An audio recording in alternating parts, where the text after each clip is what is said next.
when my charges finally did come, they hand you a binder with all the evidence and the charges, and it says the United States versus Chief Gallagher. And that is a harrowing thing to look at. Hey guys, welcome back to the Resilience Show, and we have an awesome show today here with Eddie Gallagher, retired Navy SEAL, retired Navy SEAL, and founder of the Pipe Hitters Foundation. And we're going to talk a lot more about that at the end. But man, super pumped to have you here. I hope you love the studio. We got it's the first time I mention it. Every guest gets a custom background, and I mentioned it today because I love yours. This war-torn background. Yeah, this is beyond amazing. I mean, your guys' studio is insane. I run a podcast with my buddy back in Florida, and yeah, you guys have definitely blown it out of the water, man. I'm gonna have to go back and rearrange some things, but I appreciate it. Yeah, absolutely. We got a great team here, and great sponsors for the show. If you see Smith & Wesson's up there, and I don't know if you've seen this. We got the original Navy dive helmet. Nice. The Navy dive helmet here. Yeah, that's awesome. Cookie. Yeah, that's right. yeah, Cookie with Men of Valor. Right? That's right. Men of Valor. Yeah. Well, I mean, we'll definitely want to get into what you're doing now, but I want to start from the beginning. Like, growing up, like, Eddie, everybody knows your story. We're gonna get into your story from the book, The Man in the Arena, and we're gonna get into all the controversy behind that. And but I really wanted people to know where you grew up, because I don't think you've get a chance to talk a lot about that. Yeah, well, I appreciate that, man. But yeah, I grew up, so I was born in Jersey, Patterson, New Jersey. And then my dad was in the Army already. So I pretty much spent my whole childhood up to freshman year as a Army brat. So we would move. I lived over in Asia most of my childhood. So we'd move, go deploy for 2 years as a family to Korea, come back to DC where he would work at the Pentagon, and then maybe for a year or two, and then deploy back to China, come back. And so we just kept that rotation going until he got out, and I was a freshman in high school, and that's where we ended up. He ended up retiring. We moved to Indiana, Fort Wayne, Indiana. You did any sports stuff in high school? Yeah. So my dad was definitely a big sports person, like getting me into sports and team sports. So I played soccer. Was like the main sport I played. I mean, I tried everything: baseball, basketball. Played a lot of backyard football. Yeah. Just was never big enough to actually go try out for the high school team. I knew that. So I mean, that was definitely a part of my life until I got to high school. And then I didn't play any sports in high school. I mean, I'm always super curious about that, because a lot of your team guys or your recon guys, always curious, the ratio of guys that were high school athletes to. Yeah, I definitely was not a high school athlete. Yeah. I was more of a troublemaker in high school. I think by the time we had moved to Indiana, he had retired out of the Army, and we went back to our house in Springfield, Virginia. And I thought that's where we were going to stay. I had buddies there that I kept in touch with off and on until he was like, nope, we're moving to Indiana, which I was ticked.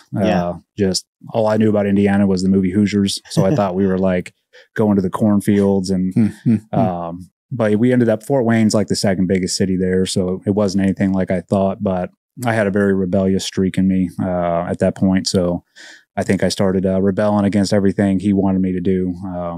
As a freshman, and then that just continued on. I mean, I gave my parents hell all through. What do you think caused that? I mean, do you think it had anything to do? I'm always interested in this conversation, especially with our brave fathers who go out and fight for our country, but also they're gone a lot. Did that impact you, or what do you feel like caused the rebellion? Yeah, I think looking back now, I mean, obviously when you're young, you don't know why you're feeling. Now you're a dad. Right? Yeah, exactly. And after serving over 20 years in the military, I can sort of see how that impacts your kids. I mean, all mine are just about grown right now, so I've seen the impacts it's had on them. And I think when I was little, just the moving every 2 years. And just that lifestyle, it is very stressful. But thank God my mom was a rock, and she really held the family together. But I think in my mind, by the time he got out, I was like, okay, we're able to settle down. And when we didn't, I was like, all right, I've had it. So I just started, doing everything the opposite of what they said. I mean, it definitely, I think that played a huge role in my attitude and everything like that. But at the same time, it also, I mean, I could get along with anybody. You become very adaptable just having to move around and make friends, especially in foreign countries. You know, I had a deep respect for our country than I think most kids did, just because I saw how other, you know, countries were and how they lived. And then I couldn't wait to get back to the United States each time. But I also had a respect for other cultures as well, because you sort of have to learn other cultures and blend in. So by the time we had moved to Indiana, I was definitely well-rounded in that manner, but I just had that, like rebellious, you know, I'm not going to listen to anybody. I'm going to do my thing. So, you know, I got into, you know, I had a lot of good friends in high school. I mean, I always picked loyal friends, but there were ones that would get down, you know, if needed to. And so by the time I was a junior, my parents were at their wits' end, and they sent me away to a boys' school in Connecticut, like a reform school. I made it about 8 months there. They booted me out. They were like, we can't handle this kid.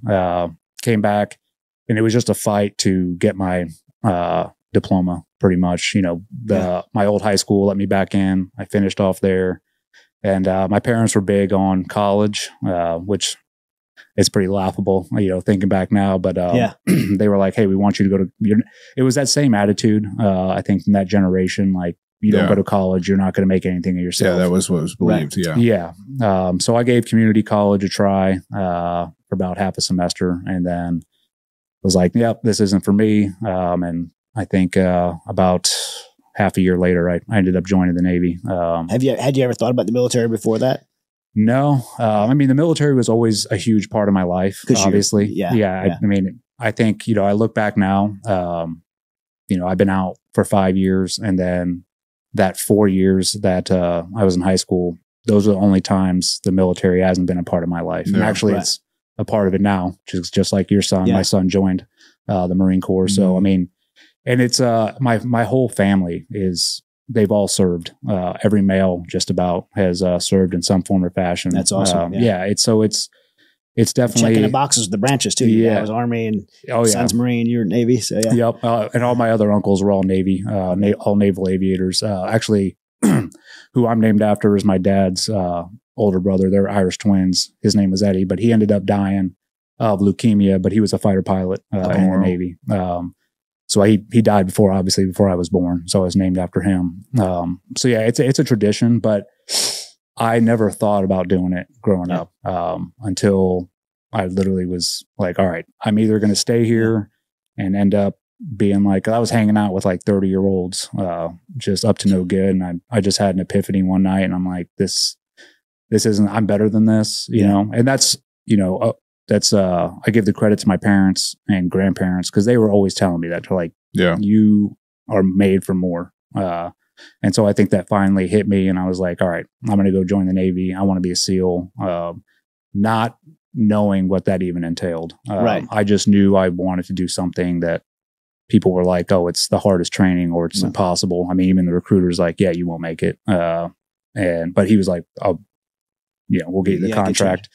What year was that? That was in 99. 99. So back then they still had like the dive fair program or something like that. There was, so you literally had to go out of your way to get a contract back then. And because I went into the office by myself with no help at all, I got swindled. So they were like, hey, yeah, you're going to join the Navy and you'll go right to BUDS. And I had to pick a rate back then because they didn't have the SEAL rating. So I asked what rate would get me to BUDS fastest. And they were like, oh, they're short on medics, corpsmen. Yeah. So I was like, had no interest in medicine, but I was like, cool, sign me up for that. Went to Navy boot camp. And then at the end of boot camp, they, tell you where you're going, or obviously what A school you're going to. And I was like, well, I'm going to go to BUDS after that. And they're like looking through my paper, and they're like, no, you're not. Like, you have no contract. You are going to go to A school. And then from there, you're either going to go to the fleet or a hospital or to the Marine Corps, which I had no idea at that time that corpsman could go with the Marines. Right. So out of those three options, Sorry. So before we get too far past it, your parents, I'm assuming, there's different sides of this. You know, like you have a father who's in the military, and they either are like, yeah, my son's going to be in the military, or they're like, I don't want my son to be in the military. What was it did you have the support of the parents going to the military? Maybe mixture? It was a mix because I did not tell them I joined until a week before I left. I had already been, I think I had signed it 2 months before, and I just didn't say anything. Then a week before, I was like, hey, I'm leaving for boot camp next week. My dad was definitely ticked that he did not. Wow. I did not take him. Yeah. And when he found out I joined the Navy, because he is Army through and through. Yeah. But I mean, I could tell he was, glad that I was going to do something else. Making a productive decision. Yeah. Yeah. He was definitely worried. He's like, I don't know if you're going to make it through boot camp, with your attitude. But I flipped a flip had switched in my brain at that point. I was like, I think I was so obsessed and dedicated and trying into being what I thought a warrior was and to become a SEAL, I changed my attitude and everything. But yeah, my dad was supportive. My mom, she's always been supportive. I mean, obviously, what mother wants her child to go to war? Right? Exactly. But there was no like war going on at that time. It was 99. Peacetime. But yeah, I mean, they've both been supportive the whole time. Which is, a blessing. Yeah, for sure. You and your dad, I assume, did y'all have a kind of like a hashing out of the hard years, or? Yeah, I mean, that's, we can talk about that. That comes into play after I got out. Okay. But yeah, I mean, it was definitely that button heads all through high school. My dad's from that generation that there's no emotion except anger. And he had a temper on him, which, he loved me. He loved me and my brother to the utmost, but that's just the way he was brought up. And he didn't know any better. And I think growing up in that, volatile household at times, just because it was a stressful childhood growing up, moving around all the time, definitely had an impact as well. But that formed me into who I was. So there's no like regrets about that. I mean, it is what it is. We've definitely hashed it out actually recently, 4 or 5 years ago. And just, I was able to forgive him, and, not that I needed to, but just for my own own sake, I needed to. Well, that's the thing. Forgiveness isn't really for the other person; it's for you. Exactly. So carrying that poison around, harboring it. Even when you don't know you're harboring it. Right. For sure. So I ended up going to boot camp 99, and then went to Corps school, and then from there I chose to go to the Marine Corps, which is the best decision I ever made in my whole military career. You got to go to one more school before that, though, right? You go to field. Yeah. So you go to field med school, which is pretty funny because I had been really disappointed in the Navy. In my mind, I mean, I grew up watching movies like Platoon, all the war movies. So I'm like, you're thinking you go Full Metal Jacket boot camp. Yeah, right. And so I get there and I'm like, what is we're folding clothes? Like what? And I sucked at it. I sucked at making my bed, folding clothes. I was like, let's go. Let's, when are you going to beat us? When are you going to make us tough? So I would spend times in boot camp. I go to the bathroom at night, just beat myself, like do pull-ups, push-ups, everything else. So by the time I, went to field med school, the first day they woke us up at, 5 a.m. and field med school is sort of like a mini boot camp for corpsmen to sort of get them ready to go to the Marine Corps, right? Just to get them used to the culture, of the Marines. Yeah. So the first morning, we're standing at the edge of our racks, and one of the drill instructors came in and threw a fan to like, scare everybody, but it smacked me and split my head open. Oh no! Yeah, dude. And I remember like laying to the crowd. I'm like, I've made it. Yes, we're here. That's what I was looking for. Yeah. And I really took to it, man. I loved it. I love the structure, the culture, everything, and that's where I was like, okay, I came to the right place. Ended up finishing field med school. I actually screened for recon out of there. Was the only one to pass the screening out of there. And that was a brutal screening. When I was going to go over, one of the recon guys was like, why do you want to come here? And I was like, well, I want to be a SEAL. So I want to do this until I can go over to Bud's. And he was like, then don't come over here. He's like, because we'll keep you. And you're not going. Especially if you go through the SARC, Special Amphibious. For those who don't know, the SARC is Special Amphibious Reconnaissance Corpsmen who go to Recon, Force Recon, MARSOC. And once they pump all that money into you and give you that career designation, you're sure. Exactly. They put too much into you to let you go, which was great advice. So I ended up doing a platoon with the Grunts at 1-8 Alpha Company. That was an experience, I ate it up though. I loved it. It's like a Spartan-esque lifestyle. You're living in the barracks, you're around it 24/7.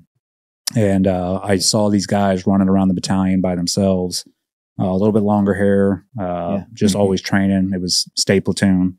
Yeah. So I was like, well, what's up with those guys? And they're like, well, you got to take a screening process to get in there. So I did my first pump with Alpha. We run a MEU and on a ship for 8 months. But we ended up going to like Kosovo and a bunch of other places. That was kind of cool. And then came back and I screened for state platoon. That was about a month long. It was right after you come back from deployment. While everybody else is on deployment leave, you're getting beat, just running around doing all sorts of stuff, and made it into there.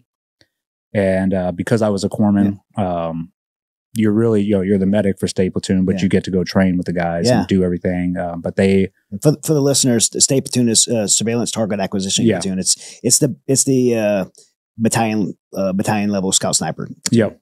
Yeah. So all the snipers are sort of partitioned out to the other companies as needed. And so they gave me a slot to sniper school, which was unheard of back then. But they liked me. I was motivated. I was volunteering for everything. I was a McQuist instructor. I went to, which is awesome. Yeah. And that was another rough school. I went to McQuist several times. I've stayed researched that was one of my favorite things that I've done in Marine Corps. Yeah. Tough school. It is a tough school. It's one that's not talked about too much. But that is you come out of there like a shark. You are super comfortable in the water. And I would volunteer for everything. I'll tell you, when I went to McQuist school, just so people have an idea of how hard it is, I went and they had like the max, we screened, and you take the screening test, and there was like 75 people that showed up. But when we got there, the pool in Coronado was cracked open, so they put it in a different pool, so they could only keep 45. So we did the screening again, and there was only the top 45. I was like number 45, because on swim times and stuff. Yeah. And then someone asked like, "Hey, how many people graduated last class?" And they were like 4. Yep. And I was like, "Oh my gosh!" Like I'm number 45, like 4. It's brutal, man. It is brutal. Yeah, we had a couple guys drown the class before me. And they're like, we're not changing anything. They lower they lower the water levels. So when you do swim PT where you're doing underwaters, getting out, they lower the water, so you have to reach up and pull yourself out each time. The water aerobics. Yeah, that's it. Yeah. And then they had that T9, I think it was called T9, like Train Day 9 swim, which is like, I forget how long it is, but you do you start off with helmet, flak jacket, rifle, and you do gear, boots, camis, and you do like 500 meters. Yep. And then take off. Then take off you take off a piece of equipment and do it again, 500 meters, or I think it goes up 700, and then until you're down the slick. So, and then they tie it all and have it at the bottom of the deep end, and you have like a minute to go find your gear, put it on, and it's nuts. Yeah, it's brutal. That's cool. I didn't know you did that. Yeah.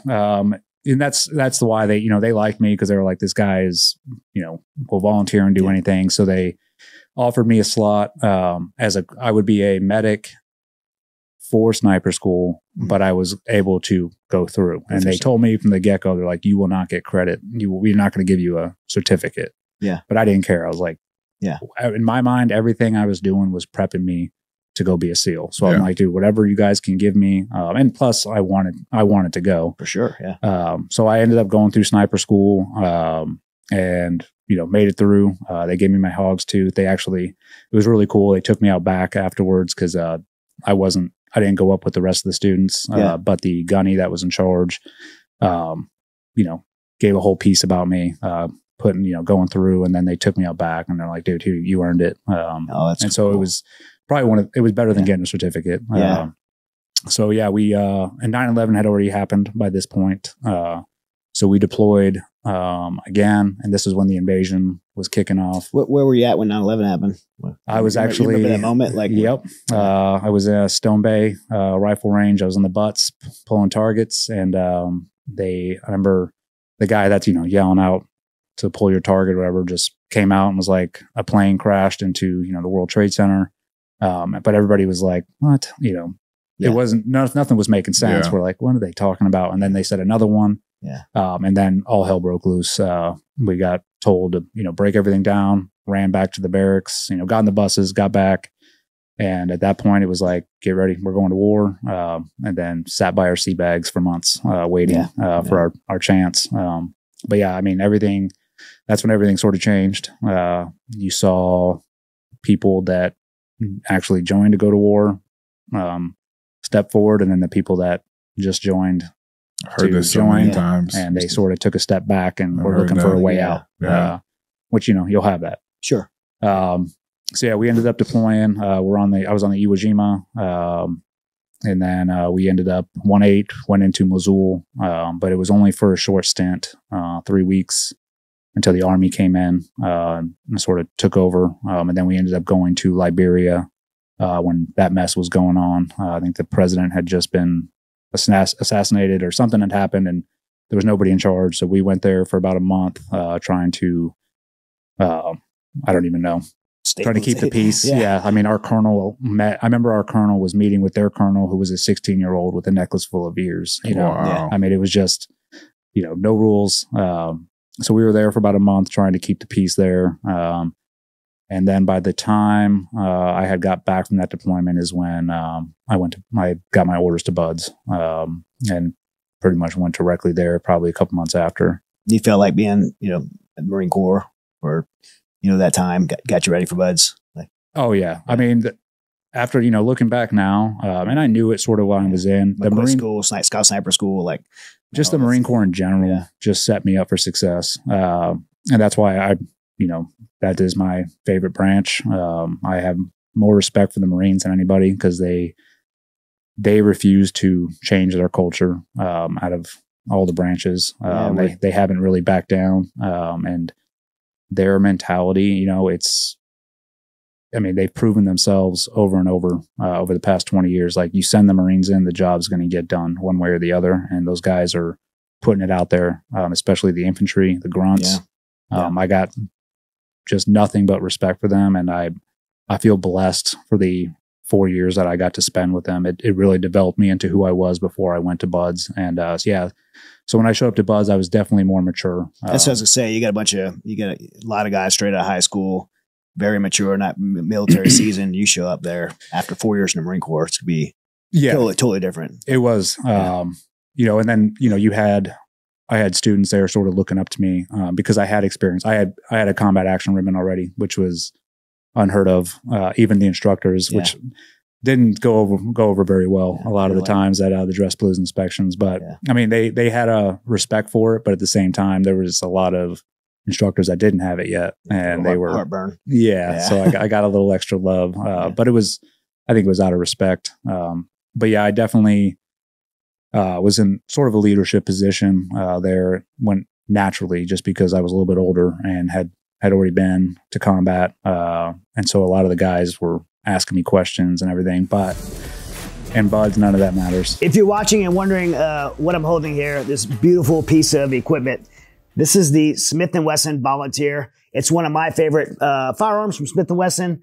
And I am a proud ambassador of Smith & Wesson firearms.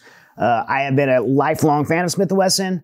They are one of the most iconic American companies, have been around for 170 years, making the best firearms, Second Amendment focused. And I love the people there. This from the CEO to the vice president that have become personal friends of mine. They are supporters of our military and first responder communities. In fact, they are supporters of Mighty Oaks, which makes them the premier sponsor of this show. And if you are in the market for one of the best firearms out there, then whether it's a rifle, a pistol, for whatever reason, for hunting, for self-defense, you need to get yourself a Smith & Wesson. You can't go wrong with Smith & Wesson. The quality, the craftsmanship, and the company itself is no way you could go wrong. So check out Smith & Wesson and get yourself one of the most iconic American firearms you get your hands on. Smith & Wesson, my go-to, and a proud supporter of Mighty Oaks and our military and first responder communities. All right, guys, I want to thank one of our show sponsors. By the way, all the sponsors for Resilience are supporters of Mighty Oaks for our military and first responder communities. No better one than Gators. Gators has been serving the military and first responder communities with the most incredible American-made eyewear for 35 years. Lifetime frames.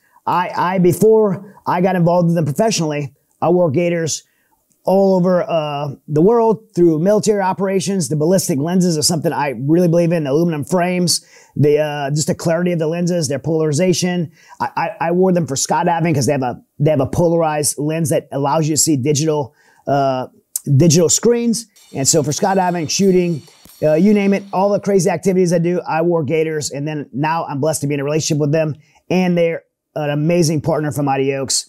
The best eyewear out there. Again, lifetime frame, American made, 35 years of service to our military and first responder communities. There is no better eyewear out there than Gators, and they look super cool. So I love mine, and get yourself some.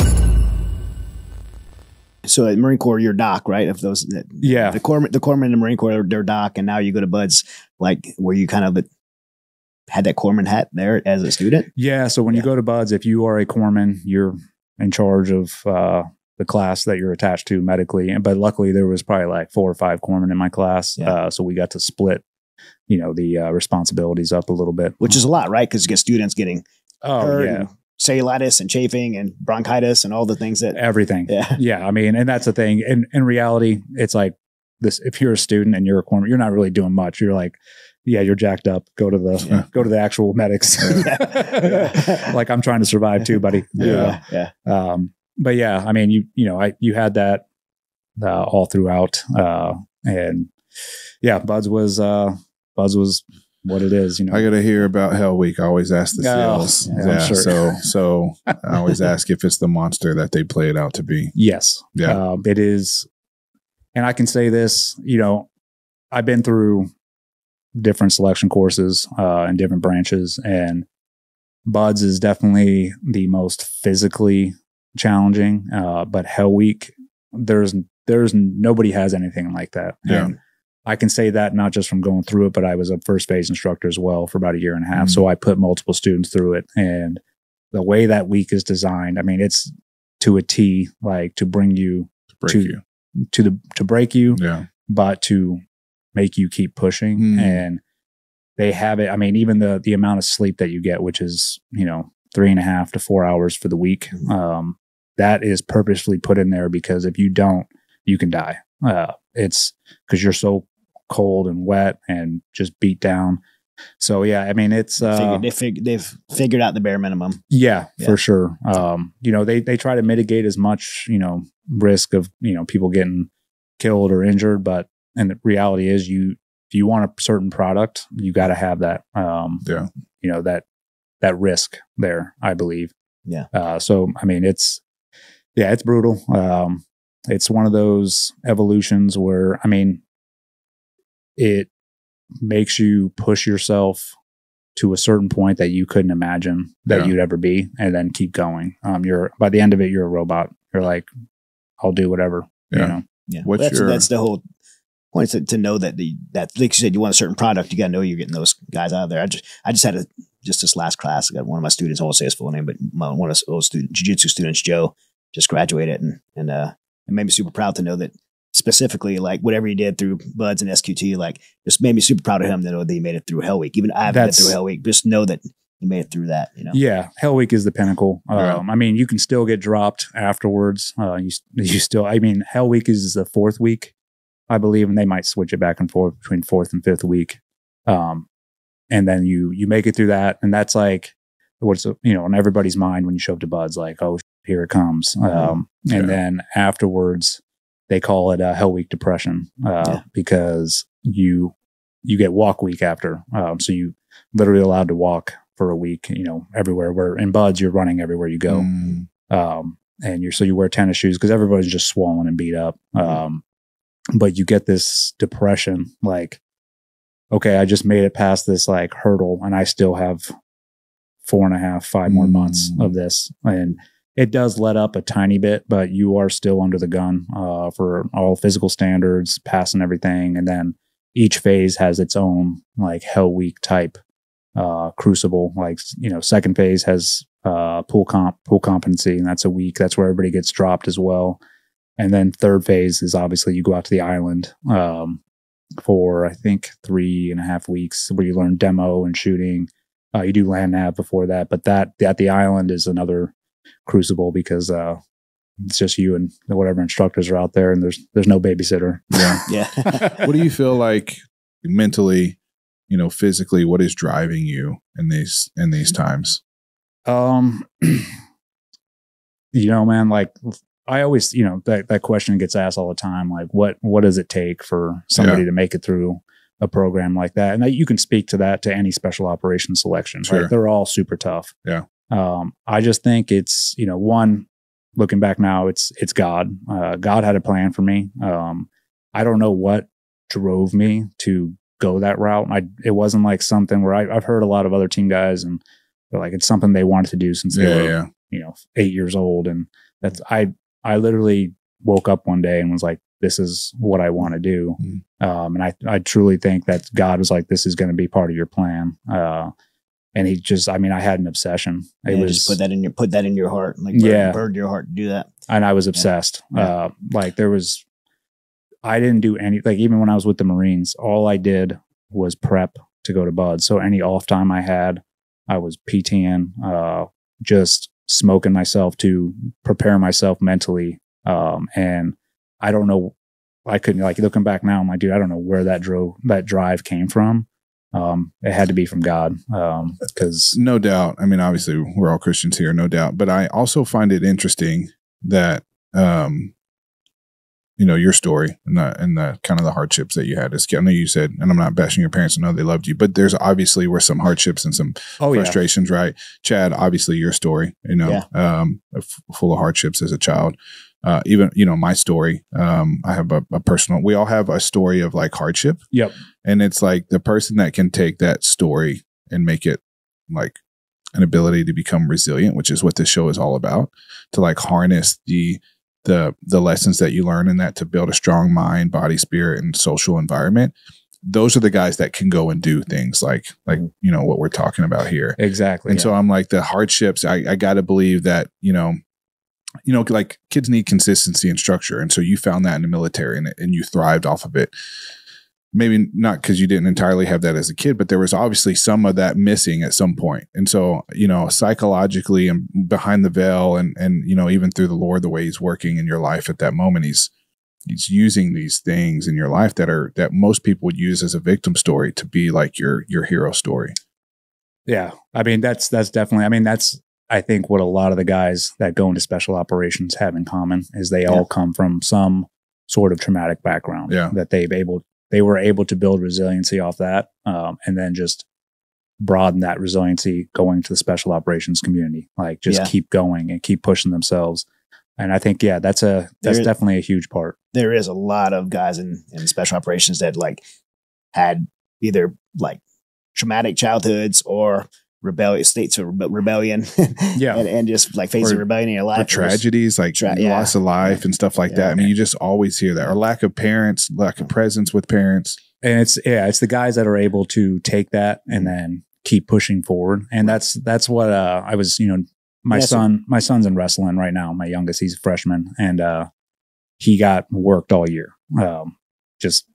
He made varsity as a freshman, and then went through the gauntlet, but. I was thinking, I'm like, dude, it's funny when I went through Buds, like you have all sorts of different guys that show up. You have like, athletes that are like gifted down to, a guy that weighs 145 pounds. And there's no rhyme or reason of like who's going to make it through or not. Actually, a lot of the gifted athletes end up quitting because they've been gifted their whole life. Never experienced failure. No, and you're going to experience failure there, and they're going to find your weak spot where you have this 145, 150 pound kid who has been beat down his whole life, who has probably last picked on teams, but he keeps trying. You know, that is a place where he thrives because he's already has that mentality. Like, yeah, I know I'm going to get beat, but I'm going to keep going. And that's what they want. Like, that's what they're looking for a lot of times is, yeah, great. It's great that you're gifted and whatever, but we want to see you at your lowest and are able to keep performing. Yeah. When you're broken, you're still going to get up and do the job that needs to be done. Yeah. That's what's required in combat. I have actually a pretty good story about like what you're looking for. When I was a first phase instructor, we had this guy show up and he was like this. I mean, I don't even think he was 130 pounds. I couldn't believe somebody had let him into the program. He looked like a little kid, couldn't do 4 or 5 pull-ups, and just got beat. I mean, we were on top of him as instructors. Like the class didn't like him. He made it to Hell Week, and during Hell Week, he was so short we had to put dive blocks on his helmet so he could actually have the boat on his head. I had a hole on top of my head from because everybody has on their shoulder and has the chafing in their shoulder. Oh yeah, I had a little hole on top of my head from the boat. Oh yeah, you get that soft spot up there. But yeah, this kid Wednesday ended up just crashing. Like he fell down face first. And I was a medic, so I went up, checked him out, threw him in the ambu. And he had completely sheared his femur off. Like it broke completely. What? And so the doctor was like, he's done, like for life. Like he's never going to be able to like properly walk again. But he's like, he fractured this 2 days ago and he's been running on this the whole time, not complaining, and just literally dropped from that injury. I ended up going to the hospital and giving him, so after Hell Week, you're allowed to wear a brown t-shirt that separates you from the rest of the bud students. It's a big thing everybody covets, right? Yeah. And so, I went and gave him a brown t-shirt because I'm like, dude, that his heart and what he had in him is exactly what we're looking for. His body just wasn't able to take it. But that's the type of individual that we're looking for a lot of the times. That's great. That's awesome. That's awesome. Yeah. Cause I'm glad you said that. Cause so many, I get asked, I'm sure you do too, like on social media, get people reach out and what special operations should I join? What should I do? I was just at Paris Island speaking and all these kids that are recon contracts, like, hey, I'm graduating boot camp, like BRC's around the corner. What do I need to do to prepare? I'm like, well, you're in boot camp still. There's nothing you can do individually, push-ups, pull-ups. But it's going to be up here. It's make the decision now that you're going to do what you signed up to do and what you're going there to do. And I think it's so important because not everybody's built the same. Not everybody has the same background, but everybody has the potential to pass a program like that if you decide you want to do it. And they definitely do.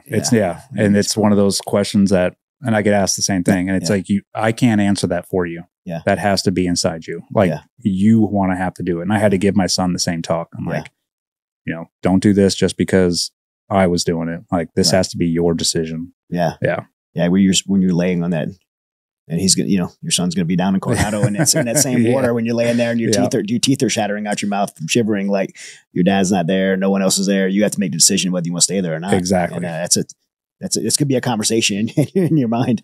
You got a lot of conversations that go on in your mind there where you're trying to justify what you're doing. But I always tell people, don't make the decision in that moment. Decide in advance. And that way, when that moment comes, you've already decided what you're going to do. If you make a decision in that moment, in any moment of chaos, you're probably going to make the wrong one. Decide in advance. Because you got emotions running for sure. Yeah. It's man, I'm really glad that you brung up your son. I wasn't gonna bring him up because I didn't know if he wanted to, but it's already he calls me. He's like, dude, everybody knows who I am. So his son's gonna pursuing the path to being a reconnaissance Marine, and I mean. If your dad's at a Gallagher and a SEAL chief, you gotta step it up somehow. So there you go. Hey, there's no offense taken to that. Believe me, I got love for both. No, I do too. It's my diplomas were with you guys. So, but I'm super proud and it's man, it's gonna be awesome. I know he's down there now, and then he's gonna get. Probably won't get any special treatment. He'll probably get a little bit more love. If he does, he does. I'm like, it's natural. It's going to come, and it doesn't matter. I'd rather get special treatment than no treatment at all. That's awesome. I'm sure I just love seeing legacy families, multi-generation families serving like that. Yeah, especially considering, and we're going to get into it, what you've been through. That your family would still serve, and after that just says a lot about who your family is. Yeah, I mean that's why I'm extremely proud of my son because he's seen the worst of what the military can do to you and just the nastiness of it all. And he still, on his own accord, was like, I mean, he was in college. He was 3 classes away from getting his degree in chemistry, and was like, I'm done. I'm going to the Marines, which that was like a 2-day conversation where I'm like, dude, just finished 3 classes. And he's like, nope, I'm because he was at UC Santa Cruz during COVID and all that. And it was just bad. You know, they were Nazis up there about it. So the Marine Corps has some great programs in like MECEP and stuff like that. Maybe he could, I went to the recruiter with him. Believe me, I was like, listen, he will finish these courses, and you know, I want I'm adamant about that. He could be a recon Marine for 4 years, get MECEP, go be an officer at MARSOC or something like that. We'll see. I go to the dark side. Sounds like good. Oh yeah. I mean, I am the only enlisted in everybody's officers in my family as well. So we'll see. We'll see what he wants to do. So you graduate buds, and you go, you know, through a SQT and go to the teams. Did you go to you have to go to 18 Delta? Yep. So after SQT, I went to 18 Delta, did the special operations combat medic course there. That's about 7 months. Yeah. It's amazing. That is the best school I've been to as far as the amount of knowledge that you get. And it's like drinking through a fire hose. I mean, for the listeners, it's, you know, medical students spend 4 years learning what we learn in about 7 months, and we're tested the same way. So I'm not a very studious person, so that was a challenge for me. I was up till 3 a.m. studying every night just to pass the tests. But when the hands-on portion came, I loved it. You know, live tissue labs and stuff like that. And then you get to go work for a month before you graduate. I went to Tampa General, worked in the emergency room there. I mean, and you get all sorts of experience, and it's a learning hospital. So they're like, all right, go stitch this person up. I delivered like 9 babies. I mean, wow. Yeah, it's pretty crazy. I mean, believe me, when I was doing it, I'm like, I can't believe they're letting me do this. But yeah, you get all sorts of experience. And then from there, I got orders to Team 1 in San Diego and ended up checking in there. Did 2 platoons there, Iraq, and then Afghanistan. So that was a great intro into the teams.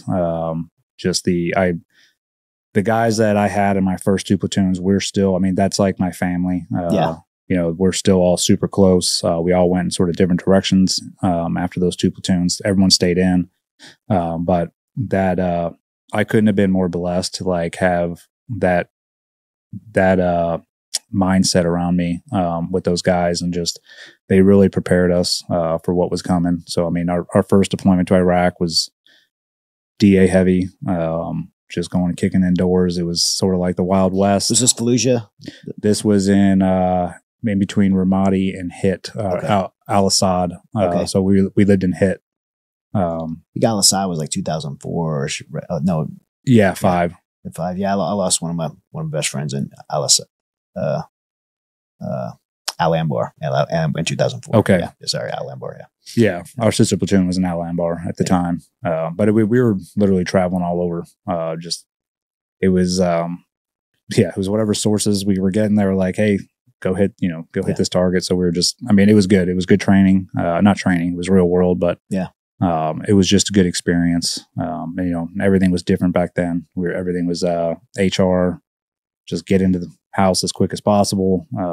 And, you know, luckily we didn't take any casualties that deployment. We did some really cool stuff, able to execute an L ambush, which was pretty awesome, Vietnam style. So good experience there. Came back, and then the LM. Can you talk about that? I mean, I'm super interested. I think other people would. So we had this source, and actually one of my best friends, Aaron Vaughn, who passed away in extortion.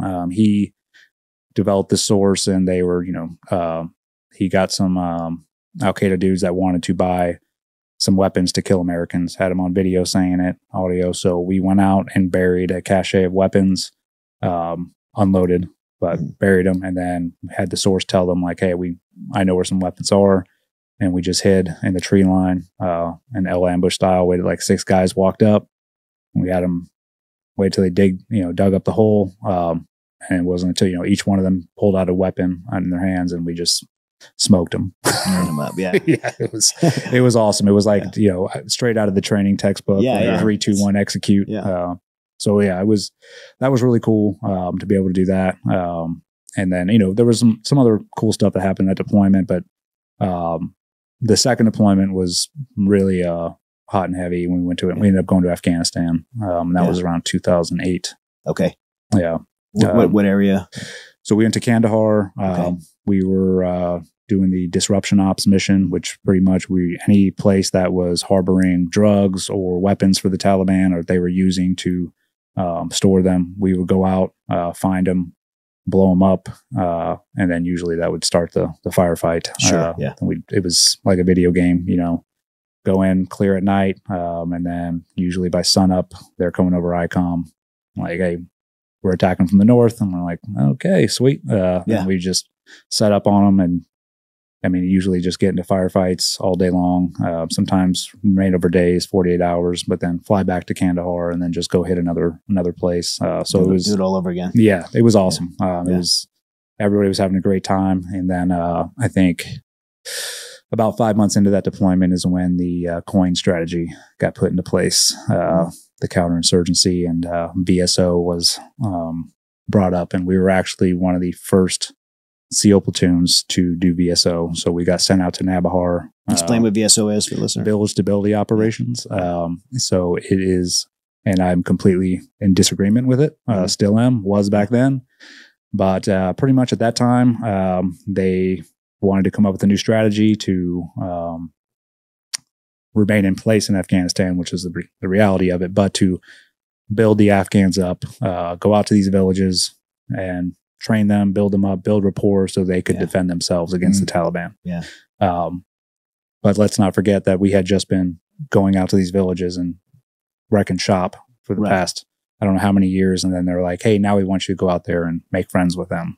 So it was pretty ridiculous. And SEALs are not meant I mean, in reality, SEALs are not meant for that mission. No, it's Army Special Forces. Yeah, it's a FID mission, right? Exactly, and that's the, you know, the Green Berets are phenomenal. That's what they do. They hearts and minds, by, with, and through. But I think during the 20-year war, every branch sort of morphed into each other's job. It just naturally happened. So we ended up taking that on. Went out to Nabahar, and then it sucked. There was nothing out there, so I was looking for a way out to, like, how can I go get back in the mix? And ended up doing we got a request from the Brits who were in Sangin. They needed some snipers. So I was like, what year was that? Like 11? No, this was same year, 2008. Okay. I was like 2009 at this point. 2011 Sangin was just like, nasty. It was nasty. And 09. I went up there and that was a eye opener. Just how nasty. Well, I mean, I think the Marines were, I also did the Marja. I helped with the clearance of that when the Marines did that. That was actually one of my favorite times in the teams because I had volunteered to go out to Sangin, and so I took 2 new guys with me, and we pretty much were on our own for like 3 weeks. So I literally, if the Marines were going out, they're like, "Hey, you guys want a sniper?" And the Marines loved it. They're like, "Yeah." Went out with the Green Berets a couple times. And then also the Brits until I got caught by a Green Beret commander who was like, "Who do you belong to?" And I'm like, SEAL Team 1. He's like, "They're redeployed." Like they had, my platoon had gone back. So he called it moondog, and he's like, "You're moondogging." And I was like, "I don't even know what that is." He's like, "You're literally just going out to go out with anybody." And I'm like, yeah. That's exactly what I'm doing. But it was, it was awesome experience. Ended up in Sangin with the Brits. Doing sniper overwatch, got a lot of action there. That place was gnarly, and it just got gnarlier over the years.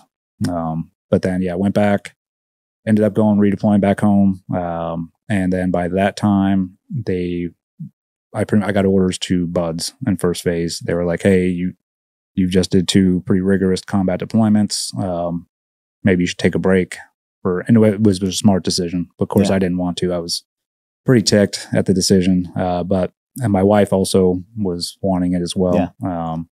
So I ended up going to first phase and was a first phase instructor for supposed to be a 3-year billet, but I managed to get out of there in a year and a half.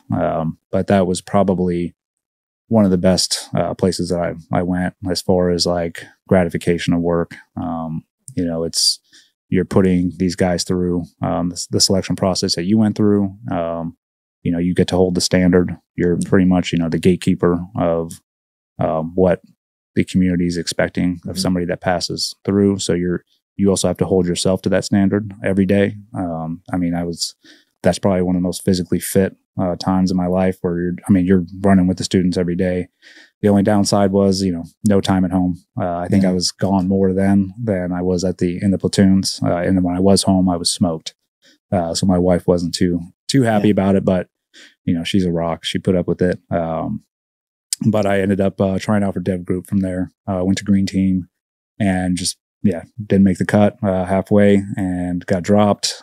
Came back, screened again like a week later because that's where I wanted to be. Right. But and they told me I could come back, but I needed to wait a year. And I wasn't willing to wait a year.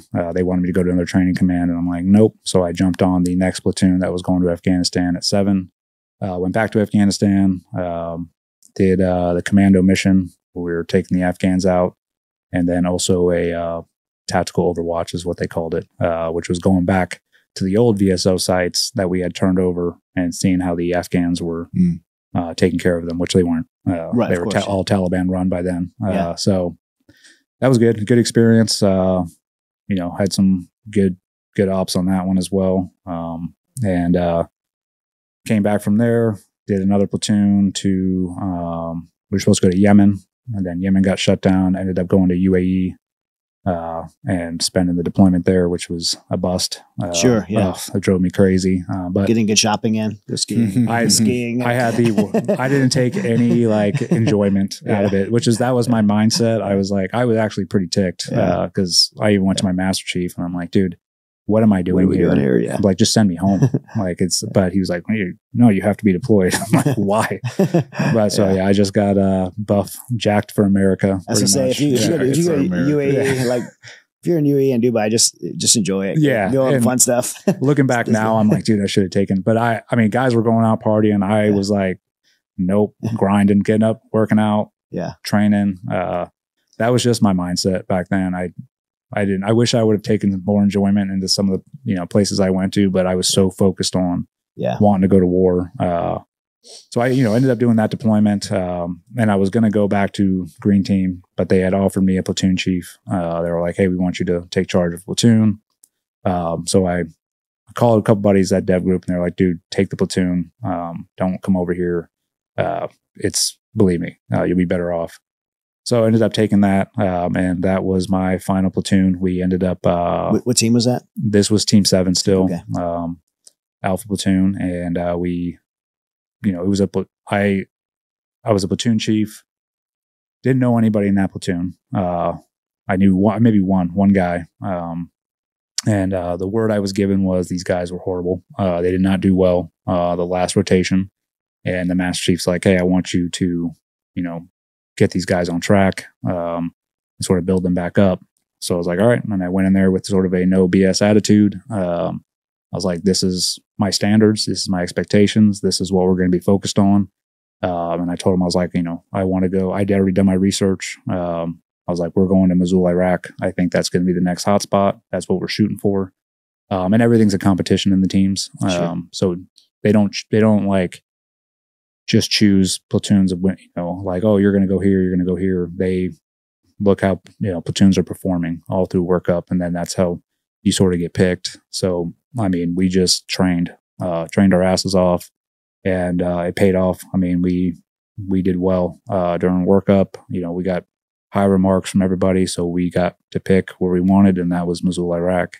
And so we ended up going there. And did you handpick the LPO for that?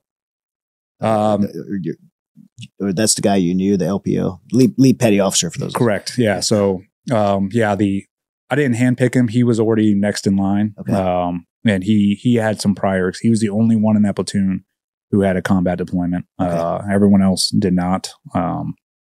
So yeah, he was a rock star. he ended up making chief right before we deployed. But I kept him in the platoon, and then made Craig Miller, who was, we'll talk about that later, but he ended up being the LPO. He was sort of, green, but he was the next in line. So yeah, we ended up deploying to Mosul, Iraq. At the time, Trump had just taken office, I think about a month before we got there, and the rules had changed. We were given a directive finally. At that point, we weren't even, the platoons that were there were not even like allowed to engage, or if they wanted to, they had to go through like 10 different layers to even take a shot with a rifle. So, it was just, hands were tied. I wrote about this in my book, Saving Aziz. For those who are listening, maybe even, I doubt, but there's a divide here, but people listening think this might be a political statement. This is like the difference between the rules of engagement under President Obama and President Trump was so drastic. And you can look at it in the KIA, like U.S. service members killed in action, the injury rates, it was just such a contrast. And when President Trump came in, it was like game on. Here's a directive. Here's the new rules of engagement. You could defend yourself and you could win. Yeah. And I think the big thing, because we still had rules of engagement under Trump. It was, those had slightly changed, but it was just the directive is what we had. We had not had a directive come down like, this is your mission, go do it. When Obama was in office, it was very like, what are we doing here? I'll go do VSO, go do this, but there was no end state. Like, are we trying to win or are we trying to stay in place? And that's how it was under the Obama years. And then once Trump came over, I think he was like, it was literally like, get it done, kill them all. Like, we want you to clear through Mosul. So our sister platoon, the platoon that we had relieved, they had already cleared through the eastern part of Mosul, which was very open. And then we were tasked with western part, which was completely urban, just a massive city. If you can, think of like San Diego or even, Houston, but just a lot bigger, buildings and everything. So they were like, hey, you're going to be clearing through that. We fell under MARSOC at the time, which was really awesome. They were in control of the AO, or half the AO. And so our platoon fell under them. And I just happened to, the CO was Colonel Christian, who was actually at 1-8 with me when I was at the grunts, and he remembered me when I showed up. He was like, oh, I remember you from, you were wanting to be a SEAL. I was like, I was like, made it. And now I'm in charge. Chief.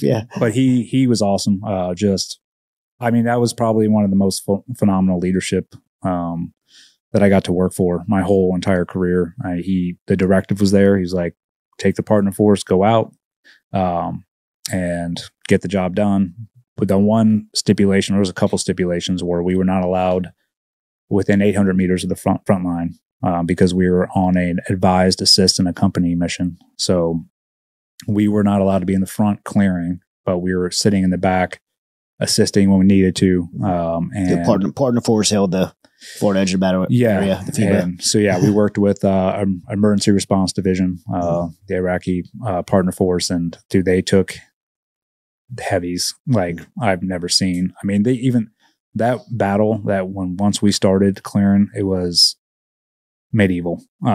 I'd never seen anything like it. It was the first day, like, to give you a perspective, was, we show up and we're trying to figure things out, like where we fit in the piece of the pie. We were working with another MARSOC platoon, and there was another SEAL platoon there, and everybody's on the same page, just like, okay, we haven't really done this mission set, so let's try and find out where we can be most effective. Right.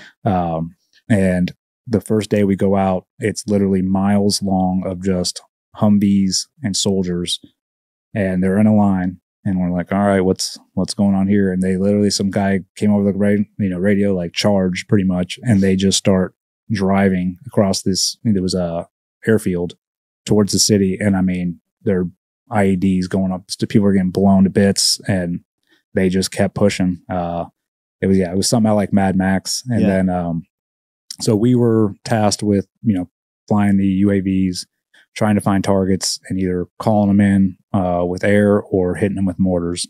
The only problem was, which we figured out, ISIS had drones and they would fly them over us right away. And as soon as we'd see one, mortars would start coming in and landing all around us. And so, we'd radio back like, hey, we're taking, effective fire with mortars. Like, can we move forward to a better position? They're like, nope, you can come home. Just come back to base.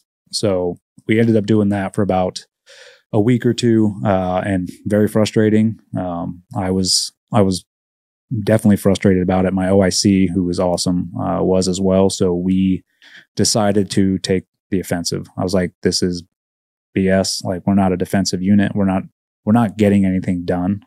So let's start pushing forward a little bit. Let's start getting, because the Iraqis would not move either. They would get to a certain spot and just sit there for 3 days. You get a picture like I think most listeners, like, what year is this, by the way? This was 2017. So 2017, most people have a very blurred picture of like Afghanistan, Iraq, like what we out of Iraq since since 09. Like, so who ISIS is there? Like with the enemy, like who the enemy actually is that you guys are fighting? Like, have a picture of who ISIS was. Brutal. Yeah. More brutal than Al Qaeda and any other Taliban. Like, though that's kindergarten compared to what ISIS was doing. To give a perspective, like, we'd be clearing through. This was common every day. Piles of dead bodies everywhere. Kids, women. We drive through certain neighborhoods, and there was kids' heads on spikes. Then multiple. That's how they control the communities, right? Through fear, intimidation, and terror. Yeah. Oh, for sure. Yeah. They would. So ISIS would chain women and kids and men to the basements of buildings, and then put silhouettes on top of the building, like with a rifle pointed up at the sky. So ISR, it would look like two mams with rifles, and then we would hellfire it. And they would use that as propaganda, like, hey, you guys just smoked all these women and kids, when in reality ISIS had them chained to the basement. That's what they wanted. Yeah. Wow. They would also send them in droves towards us. So like, if we got to a certain part of the clearance, like there was like a field in between us, they would come out with like 20 women and kids and tell them to sprint at us. And, they'd be sprinting and they would just mow them down in front of us. And so we tried to draw us out to go help. And, it worked, because the Iraqi partner forces would go out there to try and help, and then they get smoked. Yeah. It was very vicious. I had not seen, I'd seen some brutal stuff, obviously over the years, but that was like in your face daily. So it had an effect, especially for the guys that were in my platoon. This was a lot of first deployers. Yeah. Dude, talk about a fire hose. Yeah. They got what they wanted, if that's what they wanted. But I think for some of them, it was too much. There was gripes and complaints to the deployment, like, we shouldn't be doing this. This is too dangerous. We had taken some, not casualties, but we had been blown up numerous times during that deployment. Sister platoon, the platoon chief got shot through the chest. We had an EOD guy get shot. We had a Terp get ripped in half by, I forget what kind of round it was. It was a chaotic environment, and it was like that every day. And that went on for 6 months. There was really no break. We were living in very austere conditions. There was no shower. We had a couple porta-johns, just like you would expect. Sure. But I think for some of the newer guys in the platoon, not the new guys, but some of the guys that had been around but hadn't been on a combat deployment, they weren't too happy about it. And so I had split up the platoon. I said half could go back to Erbil and rest and refit for a week, and they would switch out week on, week off. Just because I was like, this is going to get tiresome for a lot of guys. Yeah. Myself and the OIC stayed the whole time. Trying to create some sustainability. Yes. Yeah. And that ended up backfiring. So while those guys were going back to rest and refit, there was a lot of toxicity going on. And that just ended up building up. And because, it's a curse of leadership or whatever you want to call it, everything, the fingers got pointed at myself and OIC, that we were driving this train, that we were being too aggressive. Because we were going out all the time. Yeah. And I saw it as an opportunity. I knew that the war was winding down. And I knew that the newer guys were not going to get an experience like this. The community needs that. Yes. And that's what I tried to explain to them was these guys need this experience. And so do they, because I was like, when we go back, I'm not going back to a platoon. I'm in leadership now. So I'll probably end up going to some training cell or wherever. But I was like, you guys are the ones need to be passing this down. Like you need the experience to pass down to the younger generation when they come through. But some of the guys didn't, see it like that. Either way, we did end up clearing Mosul in 6 months. And we had about 3 weeks left to sort of rest and refit before we went home, which was needed for sure. During that deployment, I mean, it's in your book, like there's a major incident that happens that ends up being a point of controversy for that change the trajectory of your life. You talk about like what happened. Yeah. So I'll talk about the incident that was brought up, which, I sort of just gave an outlier of like what it lookked like. Right? The environment, This incident was like a blip until it became what it was. It's probably an everyday occurrence, right? Yes. We ended up having to switch clearance. We were clearing from the south, and it got so we bumped up against Old Mosul, and it was ISIS that was so embedded in there, like nobody could move forward. We were taking way too many casualties. So we switched our positions to the north and started clearing from there. And this was our first day clearing from the north. We ended up, there was a, pretty big village before we got into the actual city that had ISIS all in it.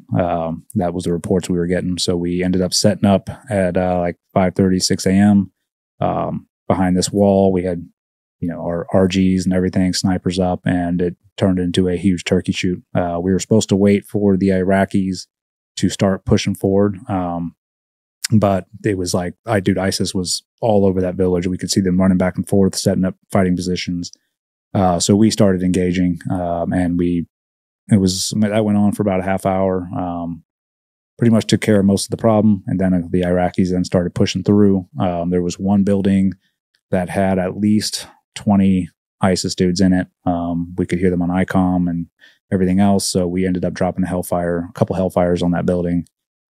Killed everybody inside except one. And the Iraqis brought him back to us and they had never done that before either. But they had brought him back to us on the hood of a car. He was bad shape. I mean, he was pretty much dead. And when they brought him back to us, we sort of like looking at each other, and I was like, all right, well, we're going to medically treat this dude until he passes away. All right. The guy wasn't surviving. There was nobody was taking prisoners. If the Iraqis did take prisoners, they were going to get tortured. And that's another thing. We lived with the partner force, and the room next to us was their torture chamber. So we would go to sleep at night listening to them getting raped, and whatever else. I mean, this is nightly. Wow. So that definitely had an emotional effect on the guys as well.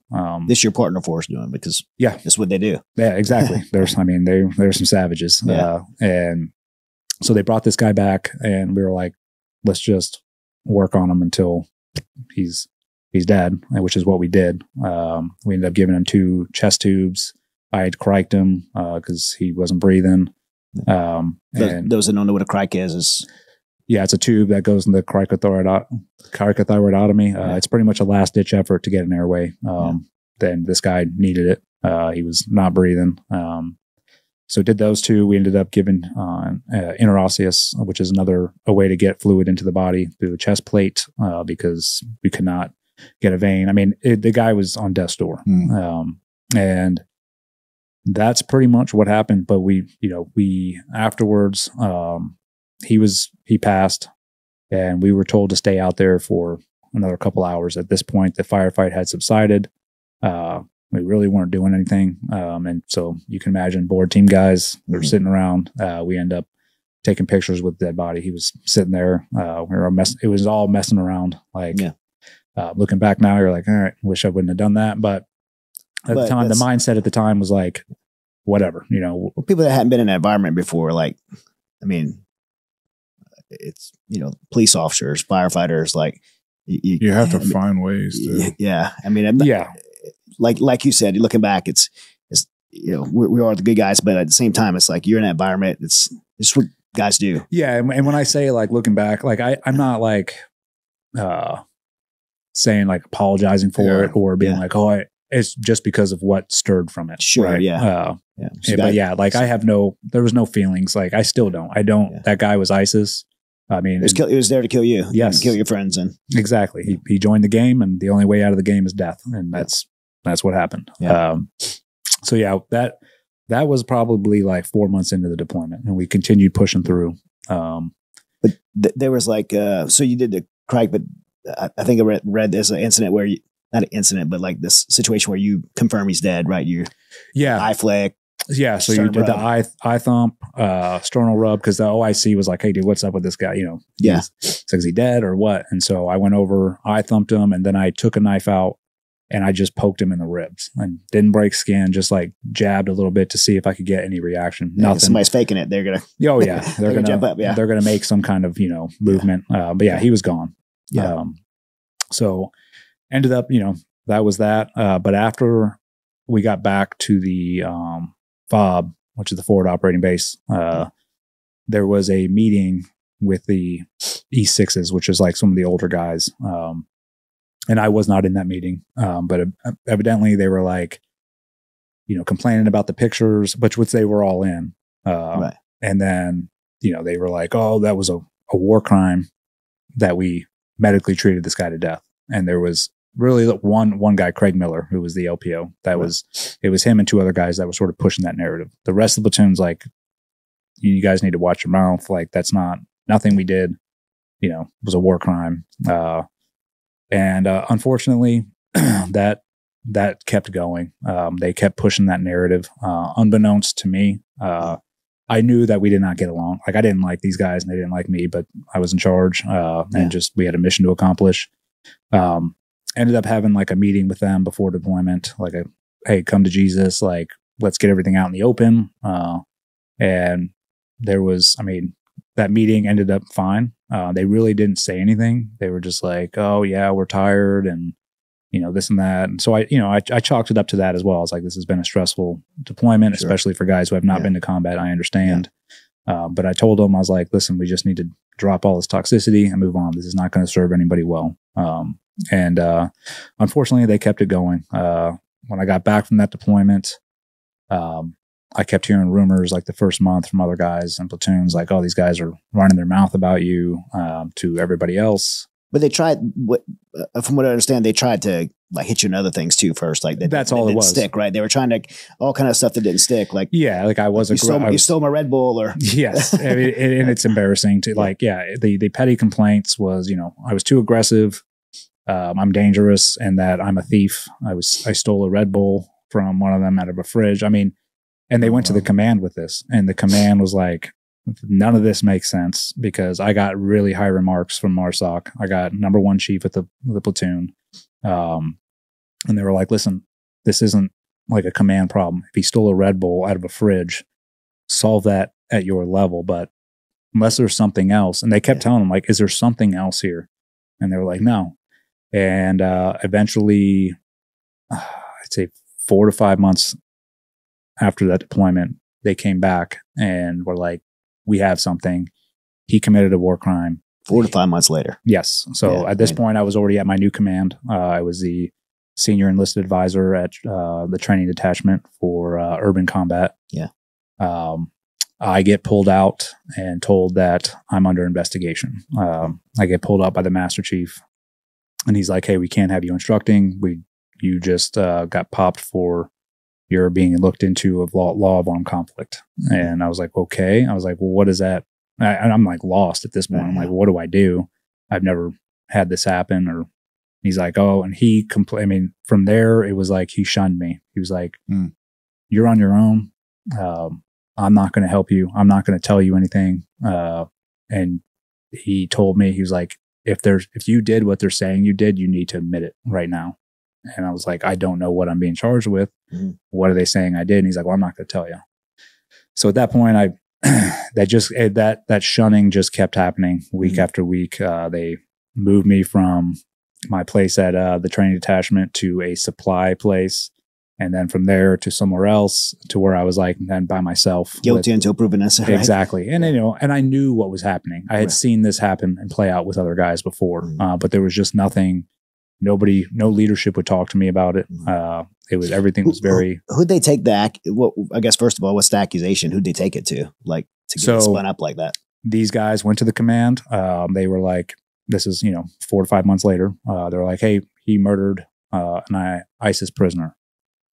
That's the verbiage they use, is murder? Yeah. Or I stabbed to death an ISIS prisoner. Implying murder. Yeah. And the command, and I don't blame them for this, they were like, are you sure you want to go ahead with this? Because we're going to report it to NCIS. And once it goes there, it's out of everybody's hands. Yeah. And this will be a grenade that goes off, and the frag radius is going to be huge. Naval Criminal Investigation Services, right? That's yes, which is like the FBI inside the military. Like, I wouldn't even give them that credit.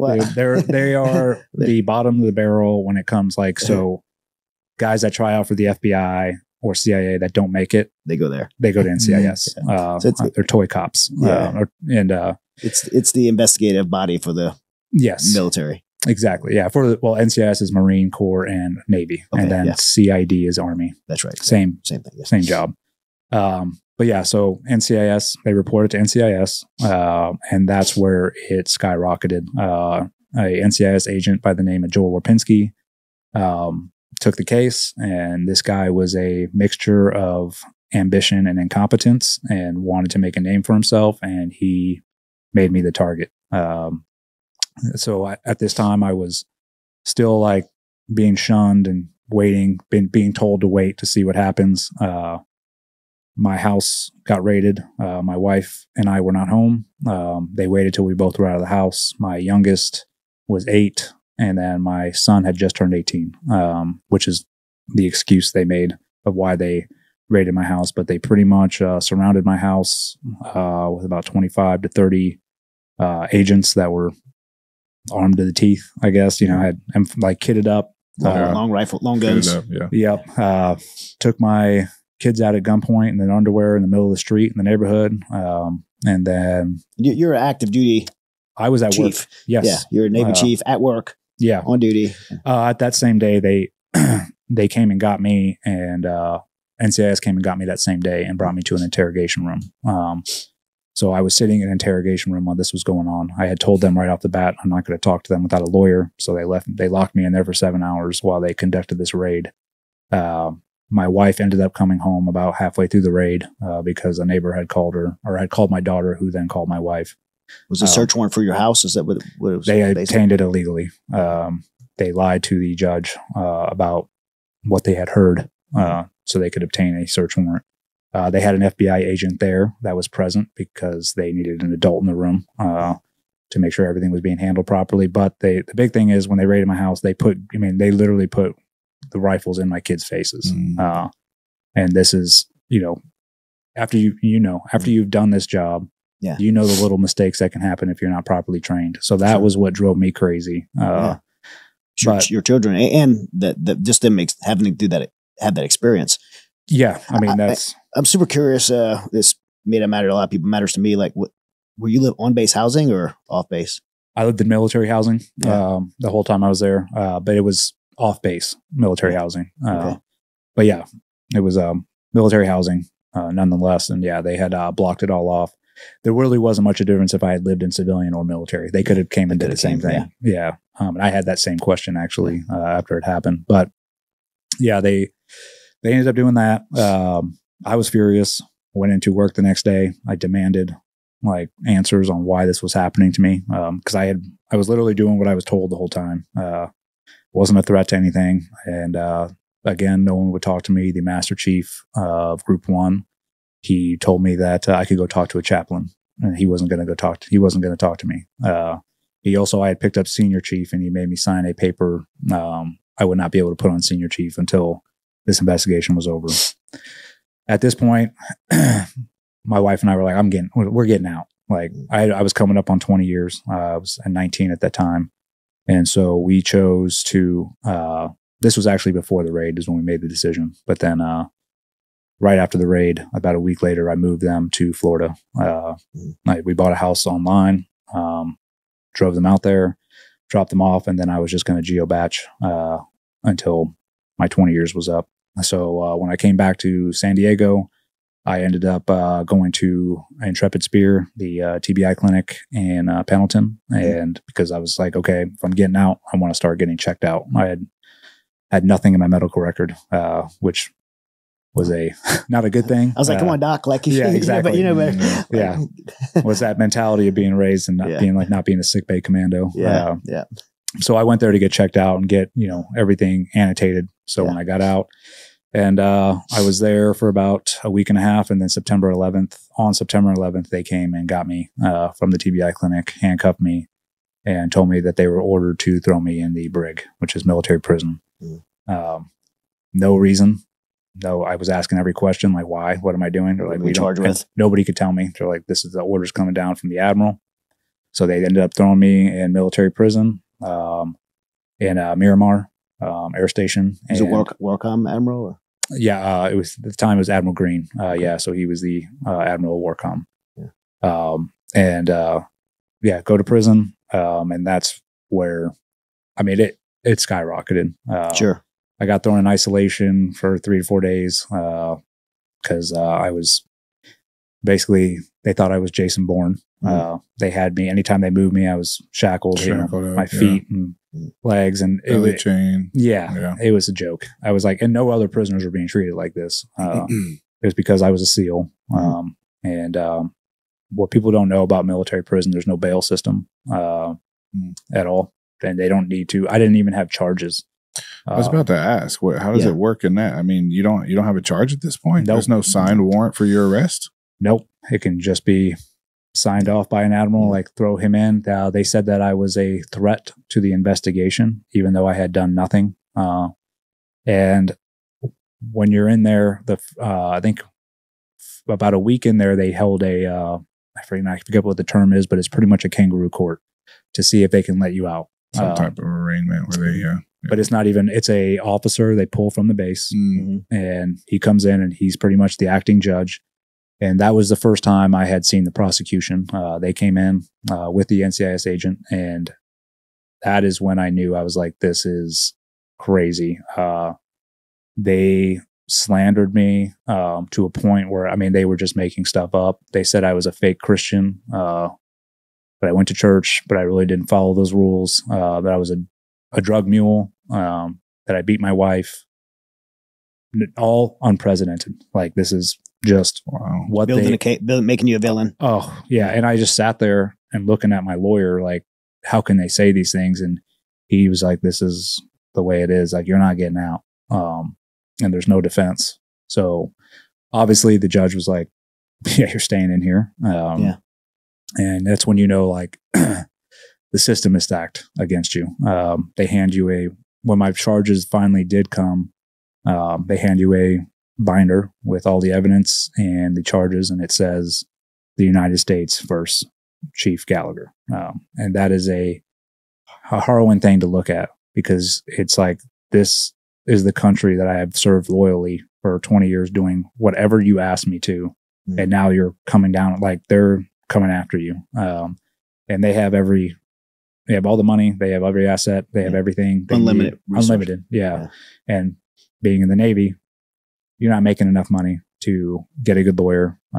They assigned me a JAG who showed up 3 months into my incarceration, and the first thing that was out of his mouth was plea deal. He's like, I think we should take a plea deal. And I was like, you're out of your mind. I'm innocent. I'm fighting this. And he was like, even his attitude was like, no, this isn't going to go the way you think. But my wife at that time, right when I was locked up, then she is really the hero. Oh, you beat me to it, because I'm like, she is the hero of the story. I love that. By the way, like, we're touching on it here, but the book, The Man in the Arena, which I love the title, by the way, but she deserves to be on the cover of this book. Yeah. She was like, I was following this thing the whole time, and she's the one that won me over to support, because I didn't know the story. I didn't know you, but listening to her and the things she was saying was like, oh man, we got to get behind this. Yeah, she's, I mean, and she is a huge, huge woman of faith. Always has been. I mean, our whole marriage was based off that. I was raised Catholic. So when she was like, God, I put God first. I'm like, oh yeah, sure. Yeah, me too. But I was half-assing it. You know, a real relationship with. Yeah, I had more of a relationship with God to be with her. Yeah. And, even though I did, I was a believer, but that is the main important part of this book. The story itself and everything, was gnarly. But though I found Jesus, in the cell, and I'll testify to that every time, I have a chance to, because, and I'll get into it, but, my wife pretty much stood up, started fighting for me. She has a background in branding and marketing. She used to help other spouses start businesses, and she pretty much took all of that and delved it into me.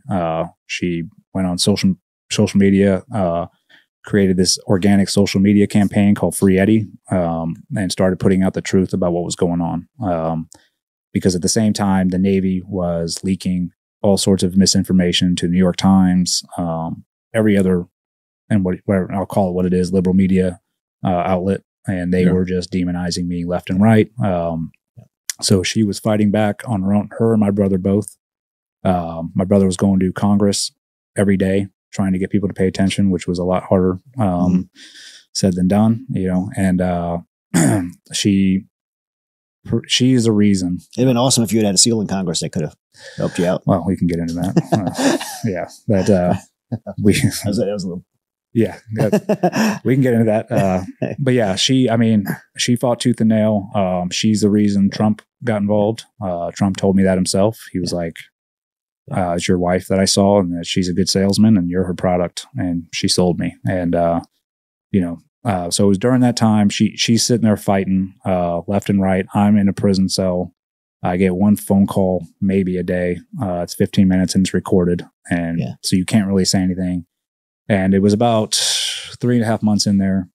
And this is how institutionalized I was. I truly believed my command was going to do the right thing. I could not like fathom they were doing this to me. I was like, there has to be something, like a mistake or something. And even if, I hate to say this, but even if you were completely guilty, like the due process, like your team, as the culture of the team, like, you got to. Long live the brotherhood. Yeah. Like when it's convenient. It's like the due process of it. Like there's no evidence.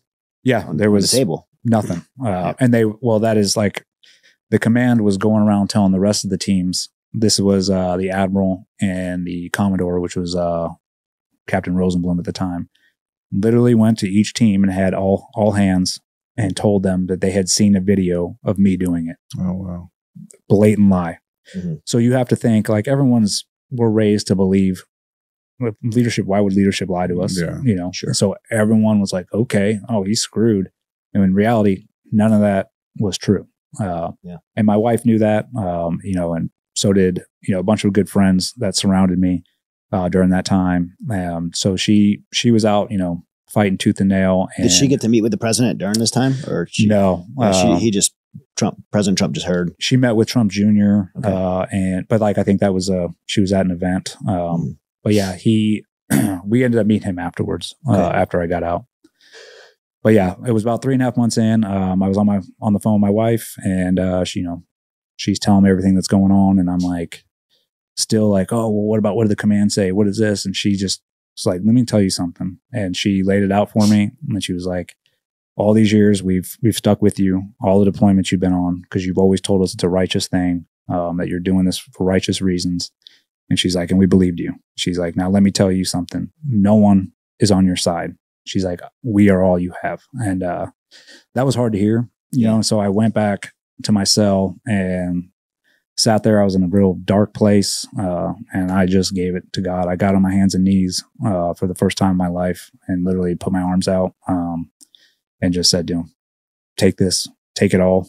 I have complete faith in you. Whatever happens, happens. And I was like, even if I go away I was facing life without parole. And after I talked to him, I like the physical feeling I had. It's like unexplainable. I felt like this weight just come off me in that moment. Like there's no drug, there's nothing that can make you feel like that. And from that moment on, it wasn't easy. It was definitely hard, but I had this just confidence about me, that I was going to be okay. Like I knew God had my back, and it also allowed me to start taking a leadership role in prison. Like there was a bunch of kids in there that did not belong in there. I got to know some of these young kids that were like 21 they made a mistake. They smoked some weed, and got popped, and they're serving 8 years in the brig. And in my mind, I'm like, dude, if these kids decide to go to college, this wouldn't be an issue. But because they joined the military and made a mistake at 19, 20, which they're not even developed yet to make mature decisions. 8 years of their life. Yeah. Like they're felons. Yeah. So I was able to like start mentoring them. I created a work, there was another SEAL in there with me. We created a workout program for guys. I mean, we just established a routine to keep us sane. Guys, if you don't have precious metals, you got to get your hands on some. The world is not a stable place. Our banking system certainly is not a stable place. So it's important to have precious gold and silver on hand. For me, precious gold, precious silver, and also precious lead to be able to protect yourself. But look, if you are not already into this, you need to go to MidasGoldGroup.com. Our friends there are incredible people. They're incredible patriots. They love America, and they have the best resources on precious metals. The owner, James Clark, is a Marine Corps veteran. He's a patriot, and he is my friend also. And they're just incredible people who know this market inside and out. And you could go there, and if you mention my name, Chad Robichaux, you will get free silver. You'll get some free silver, and you can invest in precious metals and have tangible precious metals on hand in a time of need when those financial markets go down. Go to MidasGoldGroup.com and get your precious metals today. Guys, you heard me say before, you will never hear me promote something that I don't use and don't believe in. One of the supporters of this show is BioPro.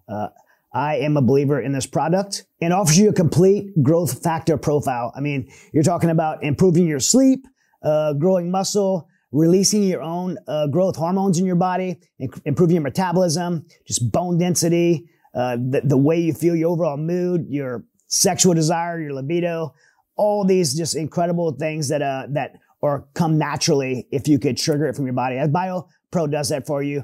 There's a lot of benefits I've heard of from other pro athletes that take this from special operators. But for me personally, I've definitely noticed the increase in recovery. But the biggest thing I've noticed for me is my sleep. Sleep's important to me. I function well with all the stuff I have to do, from speaking, from writing, to running Mighty Oaks, to doing podcasts like this, and going on international operations. Like, I have to have good sleep in order to be able to function at my highest level. And I was not getting it. I would sleep like 4 or 5 hours a night. It was kind of choppy, and I was doing all kinds of things for years. And as soon as I started taking BioPro, I started getting 8 to 9 hours of solid sleep. That's why I'm just hammering home how much I love this product. The people there are absolutely amazing. They're supporters of our military and first responders. They support Mighty Oaks. And the product is absolutely incredible. You have to try it. Go to BioPro, and if you enter the code BioPro30, you'll get 30% off. That's not my code. I actually don't want a code. I want you to get 30% off. And so enter BioPro30, and you get 30% off. Get yours today. I guess before and after that conversation you had on your knees there in the cell with God, like, what was your, like, was there a point to where you believe, like, I'm not getting out of this, I'm going to spend the rest of my life in jail? Well, there's a point to where you just, like, in your mind, you just kind of concede to, no, I think it was driving to that point, but like, I have a, like, I'm not going to quit attitude on everything. And I, like, each day was like a beatdown of like, now we're doing this to you. And it was all just like blatant lies. They had charged me with 2 more murder counts at this point.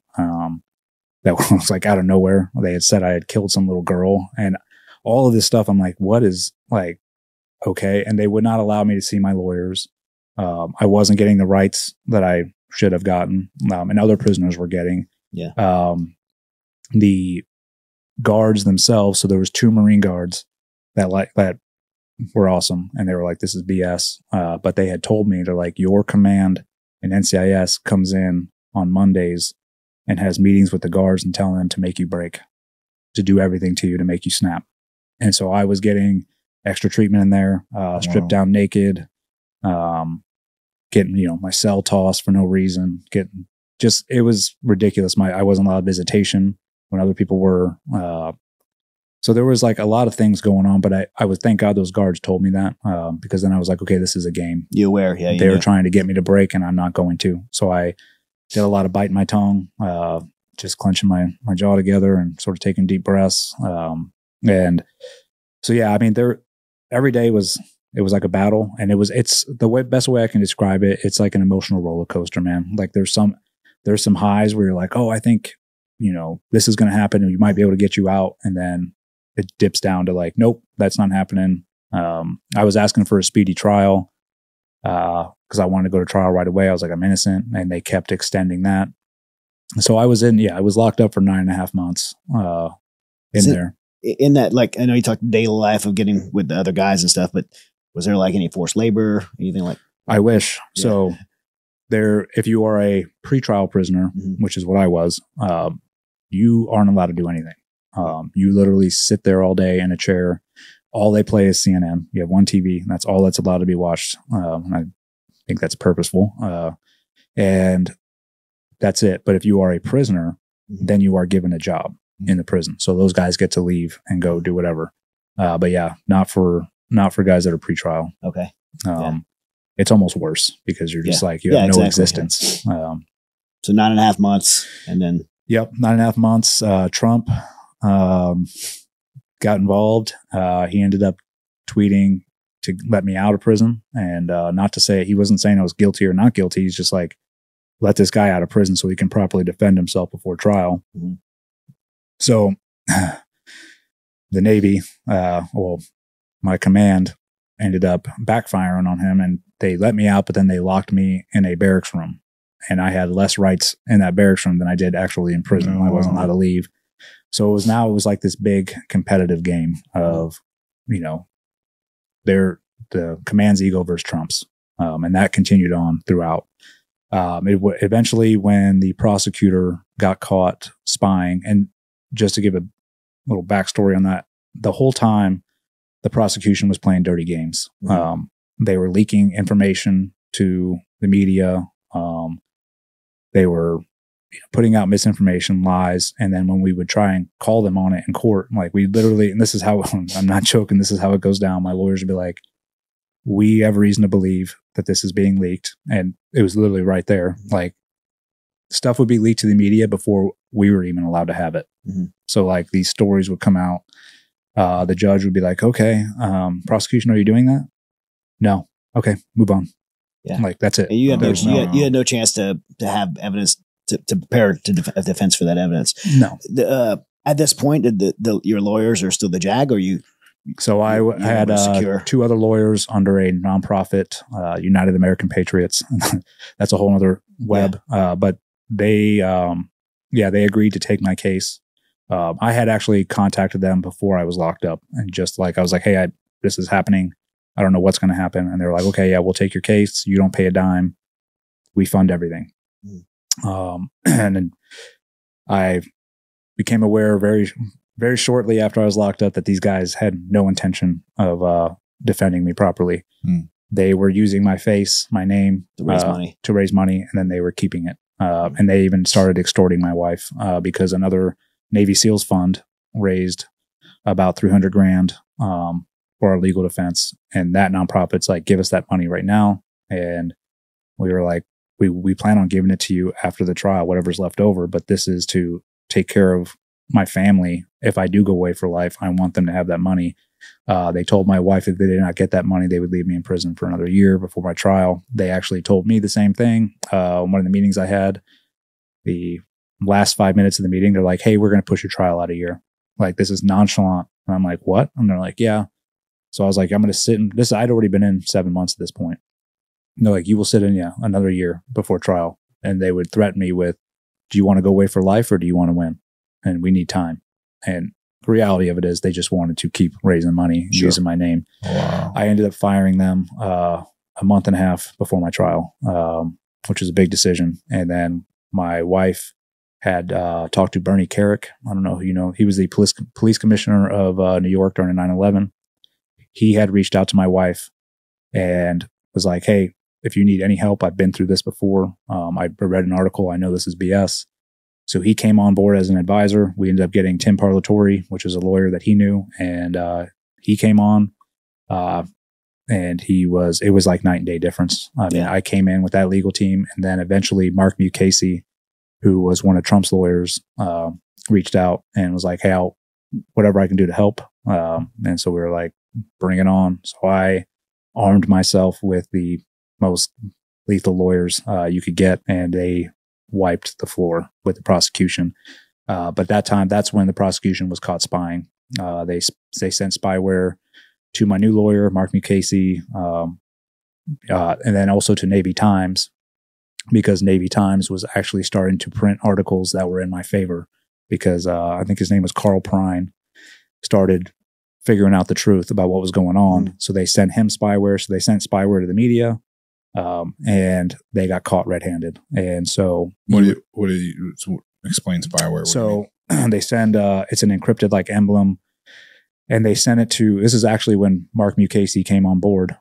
They sent one to him. They're like, hey, this is the prosecutor, welcome to the trial, whatever, let's work together, whatever in the future. But below it is this emblem. And so if you clicked on that emblem, which it was, on the email, it would then give them access to everything. Wow. So my lawyer, Tim Parlatore, caught it and was like, just emailed them back without clicking it. And he's like, tell me this isn't what I think it is. And then radio silence, nothing back. They end up getting caught. And they relieved that prosecutor and just brought in another one. No real consequences to the. No, the only thing they let me is they let me out of incarceration. That was the barracks reward. Yeah. So I ended up I was allowed to leave the barracks and then be with my family. It was at that point, it was like a month before my trial. And I was actually able to prepare with my legal team every day. So it was a fight from there. We met every day, just prepared for our defense, and then ended up going to the trial, which lasted about 2.5 weeks. And I was proven innocent, except for taking the picture. They found me guilty of that. And because they were so sure that I was going to prison, my command, and what was so pathetic is they didn't even show up to my trial. And if they had, they would have seen like each one of these guys that were accusing me got caught on the stand lying blatantly over and over and over. It was pathetic. And then actually one of the guys, Corey Scott, who was one of the prosecutor's witnesses, they gave him full immunity, and so they couldn't perjure themselves, or so they gave each of their guys that was going to push their story full immunity. So anything they said that could involve them in any way, they wouldn't get in trouble for. Wow. I was the main target, and I have that on. Does that immunity include perjury? I wonder if it does. I think. Or just to the crime, just to like the actual incident, and anything else. If they were to lie on the stand, I think and that's the problem. They can't, like, if they were trying to come back after me again, then all those guys would have to admit they committed perjury. Yeah, right. Okay. But one of the guys, Corey Scott, got full immunity, and that was their main witness. And he went up there and was like, "I did it. I killed him," and pretty much used the immunity the prosecution gave him and threw it right back in their face, and was like, and that was that was a huge day. The whole courtroom erupted. All the media was like running outside. And there's a backstory to that too. And that's in the book, if people are interested. But, from that point, even after he admitted, like, he's like, I did it. then they still were coming after me. Then they just went after him and like, you're lying, this and that. But that's really where the prosecutor's case just, crapped the bed. Fell apart. Yeah. And then plus the other guys were caught lying left and right. I mean, just to give you how dirty it was too, the command tried to taint the jury. They implanted a seal on that jury that was trying to convince, I want to say 7 other Marines on that jury. They were trying to convince those 7 Marines to find me guilty in the back room. And those Marines were like, no, like, this is BS. Wow. And I mean, that's how nasty it got. But either way, I was found not guilty. But after that, the persecution it got worse.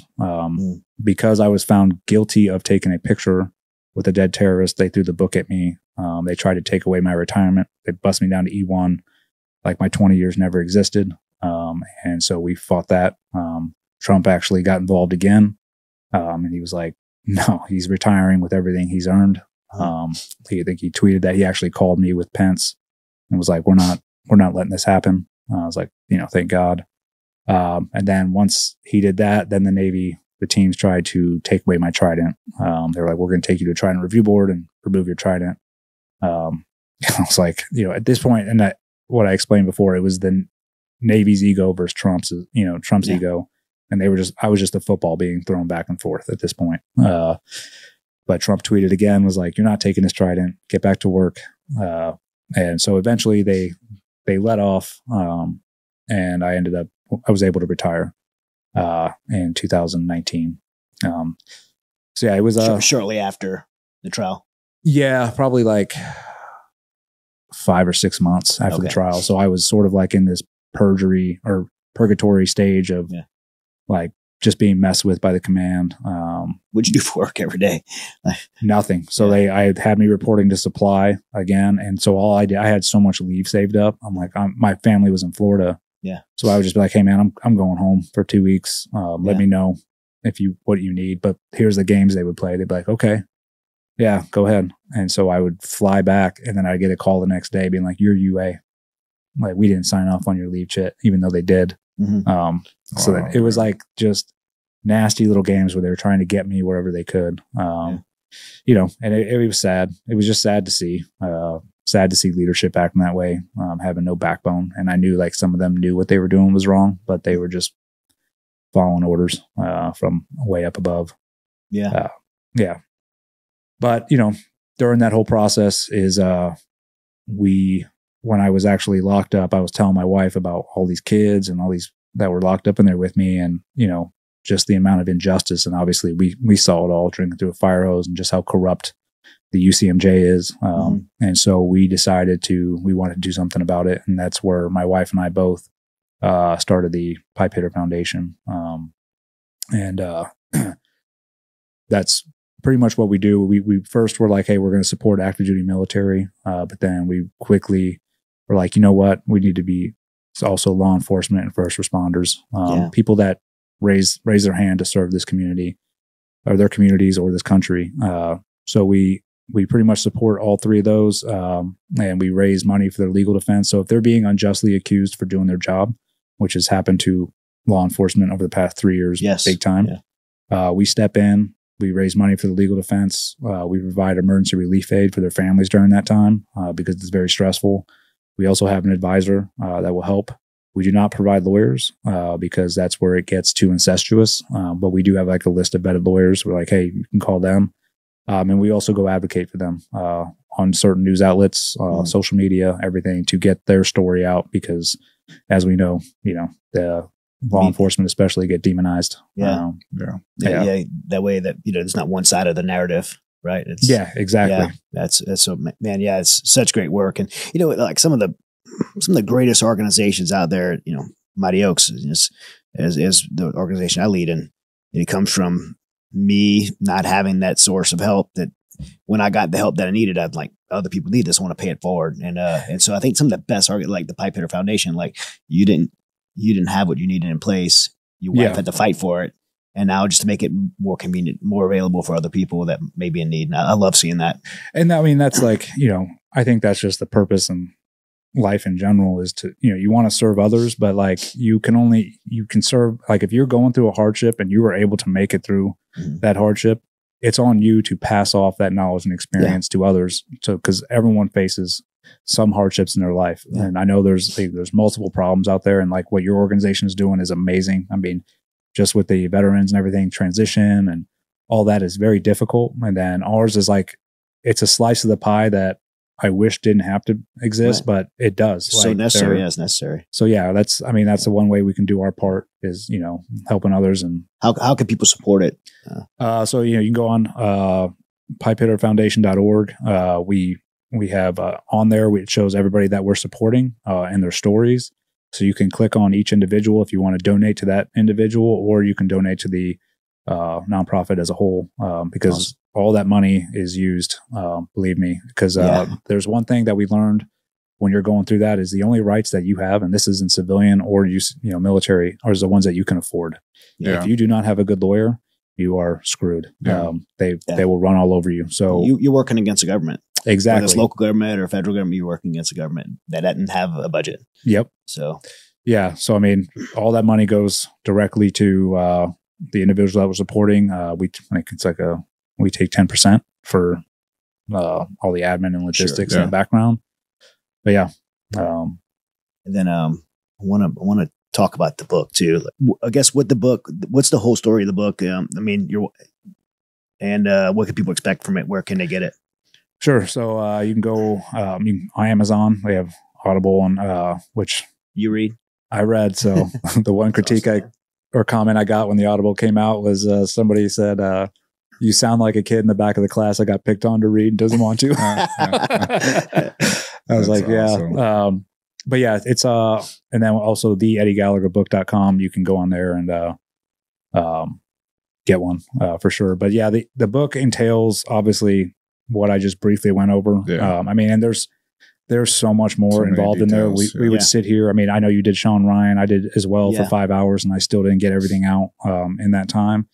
I mean, there's a lot in there. And the cool thing about that book, so which I'll say I'm proud of, is as I was writing it, I got near the end and I knew, I was like, there's 3 sides to every story. There's mine, theirs, and the truth somewhere in the middle. But I knew, I was like, this is the truth. And I wish there was a way people would know that. But then it came to me, I'm like, so we had all the evidence.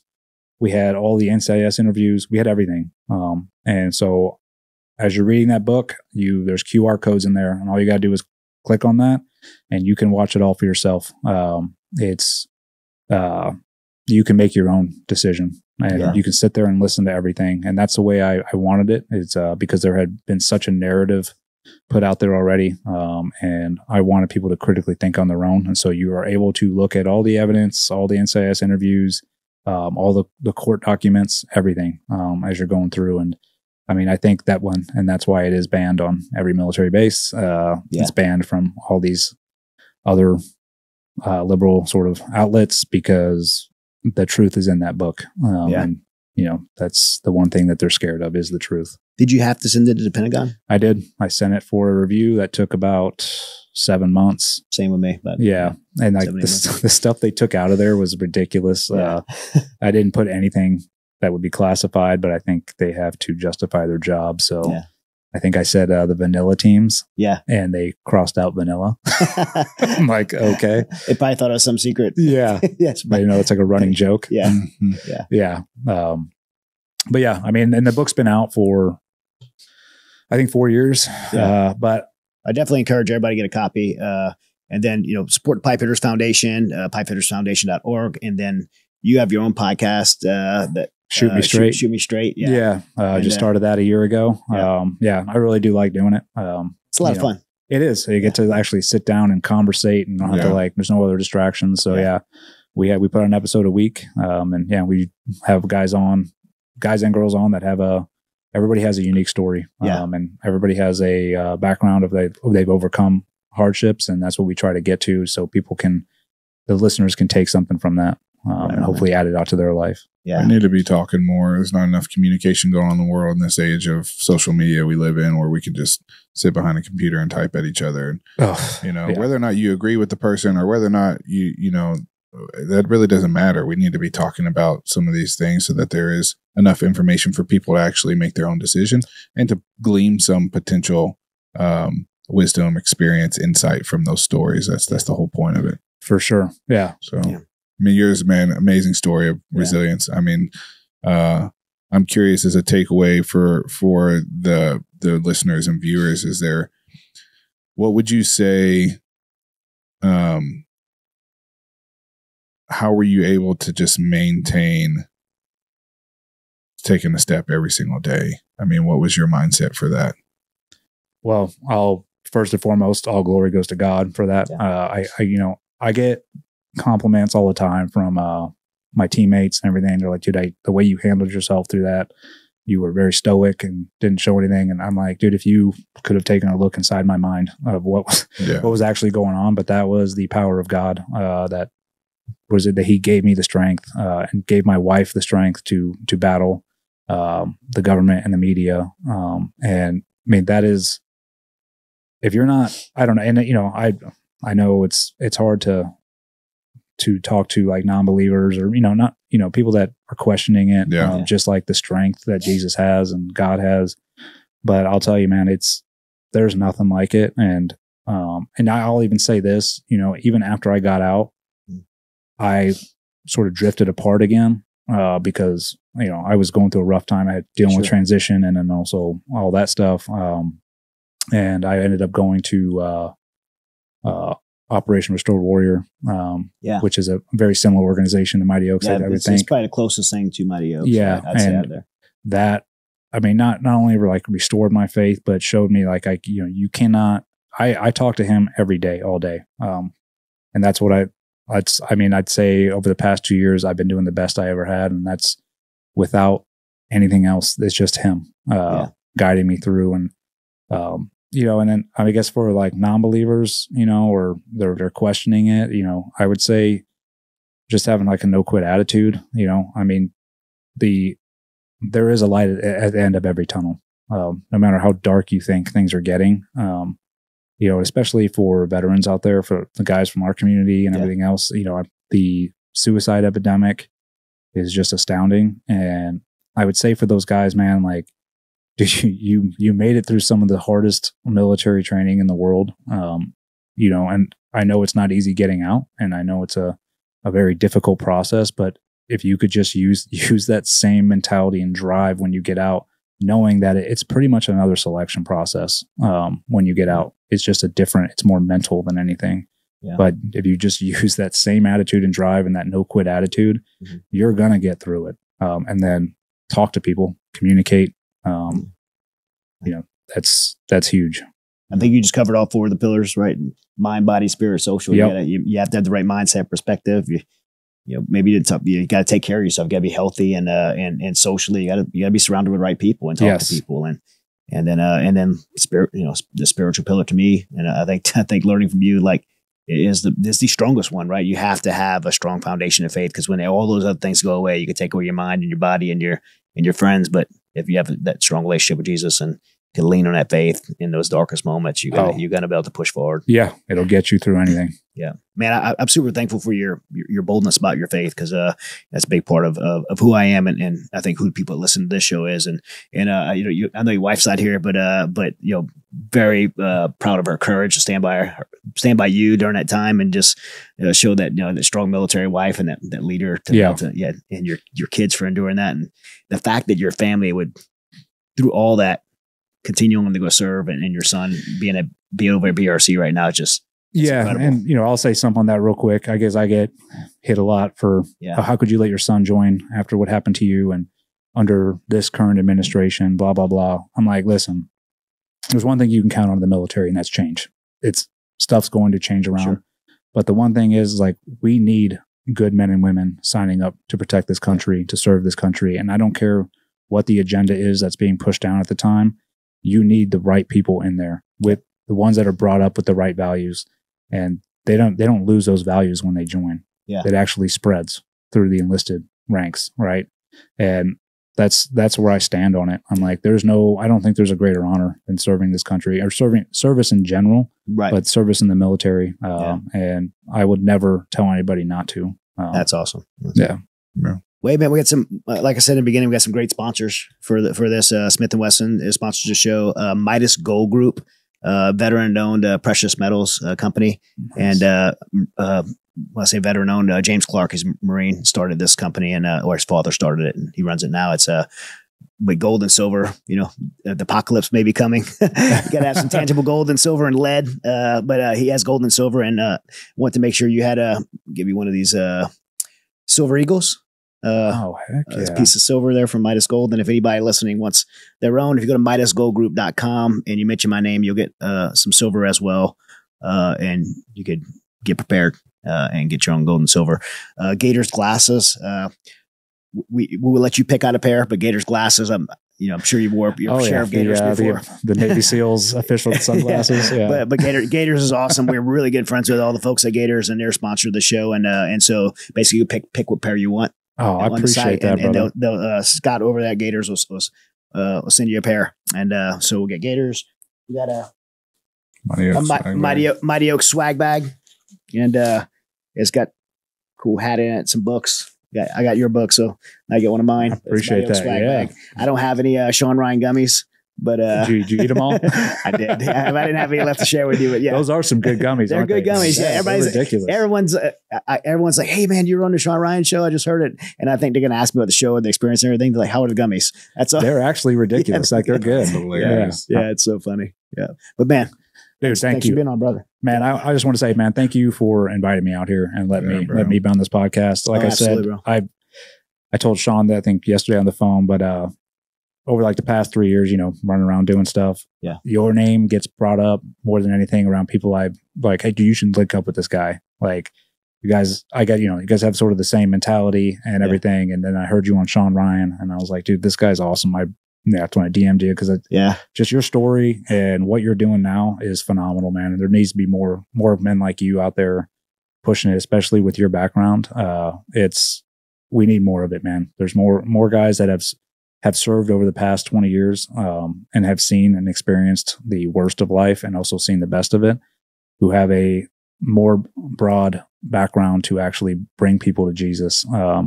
And I think we need more strong men doing that. So I appreciate what you guys are doing. Absolutely.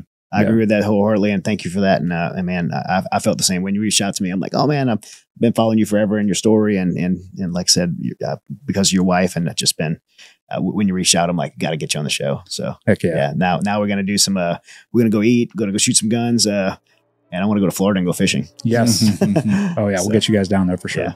Yeah. Right on, brother. All right. Hey, that's a wrap. Thanks for tuning in, guys, and we'll see you next episode.